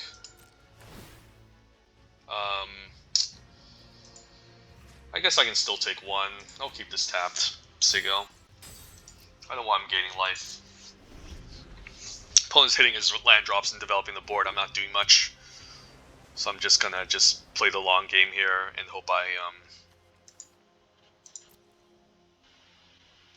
drain him a bit. And so Keeper is pretty good. So I'll be taking a bit of a beating in the air. That's annoying, sure. So I might need to trade here. I hate trading for the ground creature here, but I might have to. I guess I'll just take 1 and tap and burn the opponent here, end of turn. This sucks. Do I just play Curse and keep up my 1 mana interaction? I don't want. I want Flip the Switch available though, but maybe this is the turn where I do need to just start drain the opponent a bit so I don't end up dying. So I think we'll just do this, and then we'll just make sure this doesn't untap, and at least I can start draining and stabilizing a bit in case the opponent just keeps developing. Missing my land drops is not what I want to do in this stage of the game. I guess he can make this. Alright, that's fine, but it needs to attack alone, so it's not great. But I can bounce it still. I could also just trade for the Dawnguard here to prevent some damage, but the opponent's taking it safe and just attacking for 3. Not sure why he's doing this. Honestly, I should be still fine. I'm hoping I can eventually get a land. Syncopate. I think I just bounced a flyer now, right? I don't really want to turn at nighttime. I also have Syncopate for 1, which isn't too bad. I can also, I guess, get my creature flying. I don't want to have him draw cards. I'm going to cleave and bounce this 3-1 just to be annoying. Just to make it daytime again. And then move to combat. I guess now I can tap down the, I messed up there because I don't want this 2-3 to untap. I think I might as well allow it to happen anyways and swing for 3. I'll be taking 2, so it's not good. And he can swing back and gain some life. So this was not a bad play. Not a good play, I mean, just really bad. And we're missing our land drops too, so there's not much I can say. I mean, it's all bad. I mean, I'm still going to double block to 2-3 next turn, I think. This is all really bad. He probably has enough mana to keep up his stuff anyway, so Syncopate doesn't accomplish much. Lunarch Veteran even to gain life. Yeah, this game is just over. And then the exploiting doesn't really accomplish much at this stage, so we're probably dead anyways. So screwed. At least we milled some good cards from the opponent. I guess I just blocked Organ Hoarder. just to prevent the most damage. Don't care about him gaining life. Let's just block here.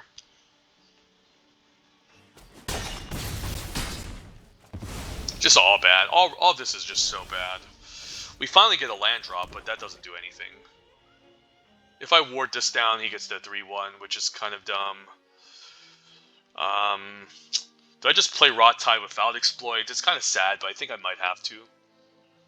Because now he can just pay for stupid flip the switch. I think I just do this and not exploit. And then I think I take the risk here. Keep this tapped and then attack for 3 because I need to raise the opponent. Could see a removal spell here, so maybe I should attack first. Yeah, I mean, yeah, I should attack first. Keep a flip the switch. I'm such an idiot. Oh my god, that just might have just cost me the game there. Might have just cost me the game. Adversary still phases my creature out, so never mind. This opponent just has a better deck and better draws than me. We're just dead. Yeah, just missed too many land drops that game.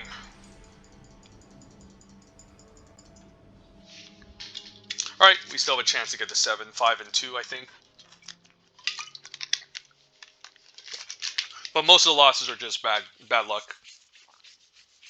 That last game, we just need to hit like a couple land drops at least. But we had like a 6-drop strand in our hand, a 5-drop stranded all day, and we weren't doing much of our mana. Having used a bounce spell and for a creature he can replay back for value is not where you want to be. And I should have also attacked first with the Dream Shackle Geist and then countered the Sun Gold Barrage. Either way, I wasn't going to win since he had Spectral Adversary. And then if I would have used up the flip the switch, I wouldn't even have a good follow-up, and he'd be gaining life with the Kindly Ancestor. So either way, I think we were in a bad spot. It wasn't like we were going to win anyways.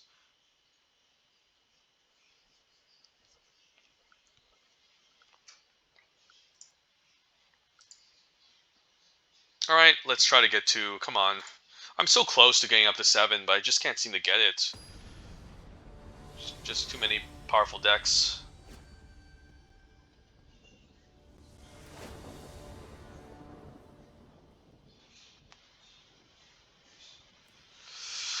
Yeah, alright, I'll keep a 2-drop.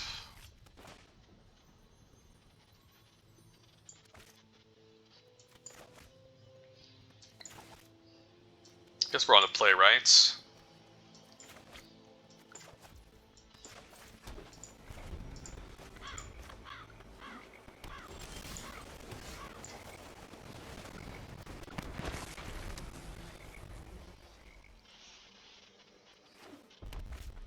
Smoldering Egg, alright, so that can be a problem. I guess we can play Dream Shackle, tap it down, and attack for 2. So this needs 7 counters onto it, so yeah, I'm hoping he doesn't have a million expensive spells. Otherwise, this is just a 4/4 that just shits out 2 damage every single time it attacks, and it can also attack the moment it transforms, so this is a problematic card. Awakener is pretty good. I don't have anything good to sack. I can always main phase Chill here, and then keep his creature tapped forever. I mean, I guess I can tap down 1 and then chill the other one. Not sure if it's worth it. I can always chill end of turn. Let's just attack for 3. Yeah, tap. Doesn't matter. I guess I might as well do it now. Yeah, I guess I can just do it pre-combat. Yeah, let's just do this and then chill. Just again for the extra damage, because we need to raise a Smoldering Egg at this stage in the game. It's going to get kind of scary if he can go off with it and make it into a large flying dragon. So I'm hoping he just doesn't get enough spells. He could see an end of turn Scatter Thoughts, but we have Syncopate, which is nice. Yeah, let's move to combat. Tap down the 1/3, and we have counter spells that can deal with any potential problems. So let's just attack. I'm not sacrificing anything here. 6 is a lot. So if it's a cast, so this is a cast trigger, right? So it will still count if I counter it. Okay, it doesn't have anything. Wow. Okay, no Scatter Thoughts. Very interesting. Alright, just concedes. That's good. That's very good. I mean, we have backup counters, but I mean, this 0/4 was going to become a problem if he just got 7 counters onto it. It can be really scary. So I'm lucky. I'm happy the opponent just didn't draw anything and just decides to concede here. Alright, so 6 and 2. Can we get to 7? Will the final boss finally be kind of sympathetic enough for us to get the final round, get the final match, I mean. Find out in the next episode.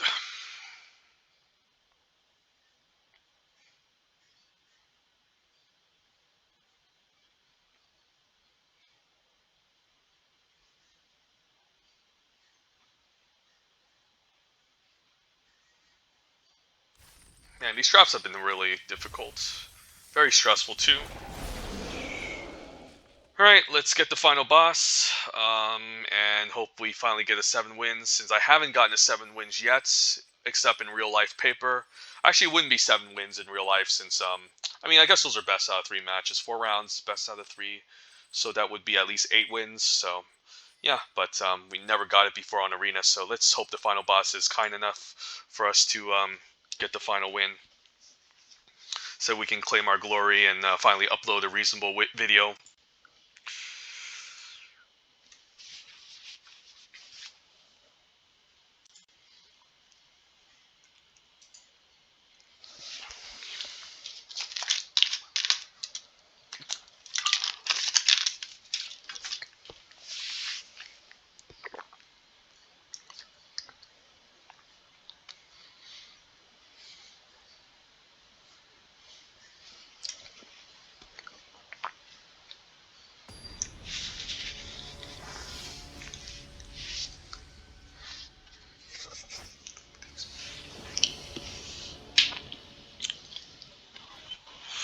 Alright, this hand sucks. Come on. Really? This is the final boss and you have to give me no blue mana? I'm mulliganing.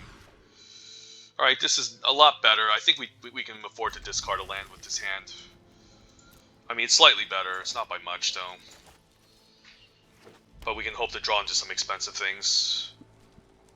Could see a Voldaren Epicure turn 1, or maybe it's a Flame Blast Bolt. Still going to leave with the champion. Alright, there's Voldaren Epicure, so we'll be taking a bit of damage. Maybe this is the first time we see the Nuts Vampires deck. Can follow with the Undead Butler, which can hold off the 1/1 and also enhance the champion next turn. No reason to block.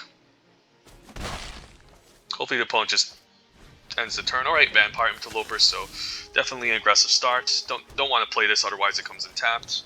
Play the Butler, mill a bit, and then attack for 2. Alright, some reasonable creatures to get back from the yard, but I think I need to be aggressive, especially with the 2/1 on the battlefield, so... Next turn we can still attack for 2, and then start draining. Morbid Opportunist, that's the problem. I can't attack past that, and that's just going to draw him cards, so come on. Why did the final boss have to be like this? I guess I could curse here, but I feel like I might want to keep up Flip the Switch, because by doing so I can enhance the champion even more. But maybe I just need to get this down early, ASAP, to offset the life loss. And I can still block everything, so it's fine. This is such a stupid uncommon. Why do we have to face against the Nuts Black-Red deck for our final boss? Why? We were so close. Could see a removal spell here too. The annoying thing is that this can also just jump and draw him a card with Morbid out now, but I still think we need to be aggressive. As I say that, we were about to deal with this. We should have kept the Flip the Switch, but now we're just gonna get punished. Yeah, that's annoying. So probably just gonna have to keep up my counterspell. It's gonna become nighttime, but I still get the 4/4 lifelink, which is pretty important to have. Maybe see another removal spell, but I can at least counter it. Impulse I could counter to be annoying. I could counter this just to be annoying, actually. It's not too different from drawing a spell. I'm going to counter it. I don't want him to his land drops, so we'll just do that. Take 2, and then I do make him draw a card if he chumps with the 1/1, but I still think it's important to start gaining life against the opponent. I can even hopefully bounce. It's interesting, I could hopefully draw into a bounce spell that can maybe allow me to bounce Opportunist. Okay, opponent finally hits his land drop. Dream Shackle Geist isn't bad, actually. Yeah, Shackle Geist is perfect here. We can lock down the 1/1 and then attack. So move to combat. tap down the 1/1 so he doesn't get to draw, and then we can attack for 4, gain 4, which is really huge. And then I can even switch it back to daytime by playing Beta. Alright, not a bad turn for us. Hopefully no deal 2 to everyone.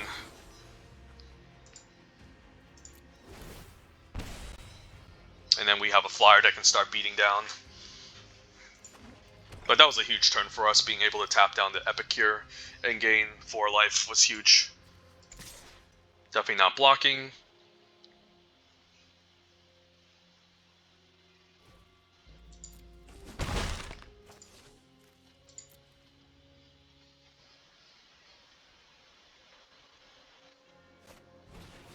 Alright, that's okay. I can still tap down the flyer. Yeah, move the combats. I can still tap down the flyer and then attack, and I'll still gain a life. It's not the worst. Could switch at nighttime, but I don't mind having a day so I can keep draining him still. Eventually his life is just going to fall too low and we can eventually just kill him. Counting Reckless Impulse wasn't bad. Just to force him to use the blood to draw into a land was interesting, and now we can still tap down the 1/1 if it's nighttime. Okay, he gets to use the Falcon, the Famished Foragers. Mounted Dread Knights is a problem. Alright, I guess Awakener is pretty nice here. Can move the combats. Don't have anything good to tap down. Probably just keep the creature tapped here, so let's just make sure this doesn't untap. Attack for 3, and then we can still use the Awakener. And then drain the opponent for 4. So if we survive this turn, we win. I have some good blocks. I probably need to take 6 here. And I can easily chump too. So do I want to... I can take 10. I can just chump actually and sack. Do I want to chump with Undead Butler? I guess it's okay. I mean, he's going to draw anyways. I can't really afford to take all this. Yeah, let's just block here and then just chump. Sack, we get to draw a card. Opponent also just, again, gets to draw a card off of Morbid Opportunist, but it's okay.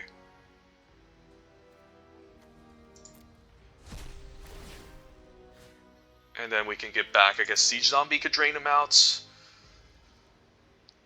If we can get in some damage. Yeah, we probably don't want the Rot Tide at this point. I think Siege Zombie's fine.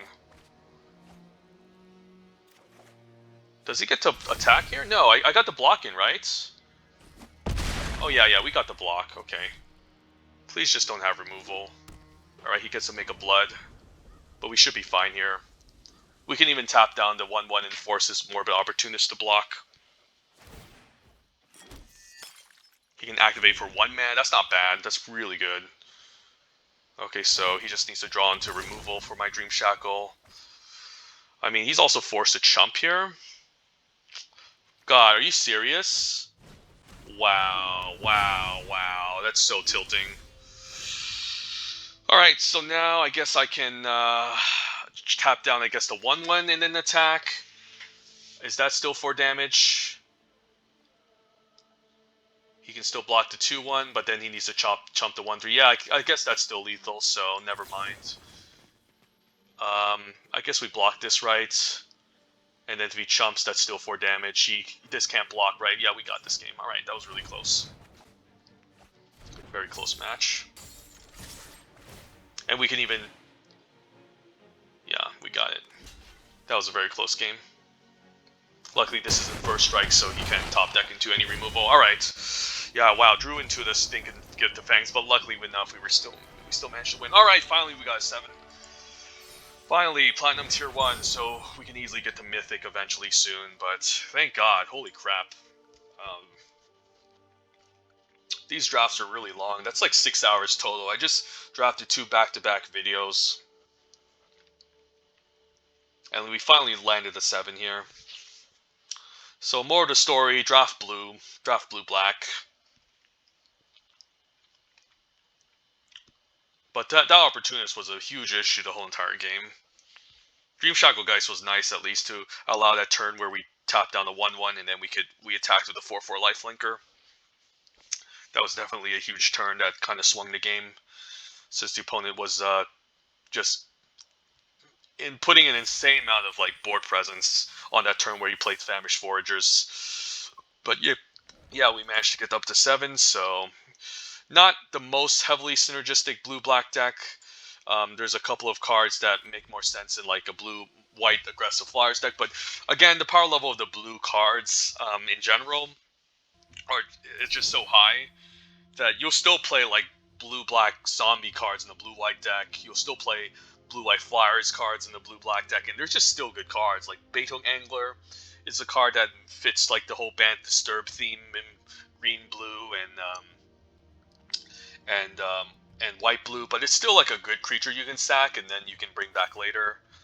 Um, Same with like Lantern Bearer, obviously very good card. What else? I guess Cruel Witness. I mean, I guess Dream Shackle Geist feels more like a blue-white gold card in a sense, but it's just a good card. You'll play in any blue deck. Sorin is like a vampire's card, so you'll play that in blue-black. So, yeah, not a bad draft. Finally got to 7. Thank God. It took that long. It was definitely kind of scary, that final boss, which was very close to killing us. If we didn't get that final blow that last turn, he would have definitely won, but at least we managed to get there with blue-black finally, and didn't get 7-0 quite, but, still 7, and we could claim our prize, 2,500 gems. Let's see how much you get if you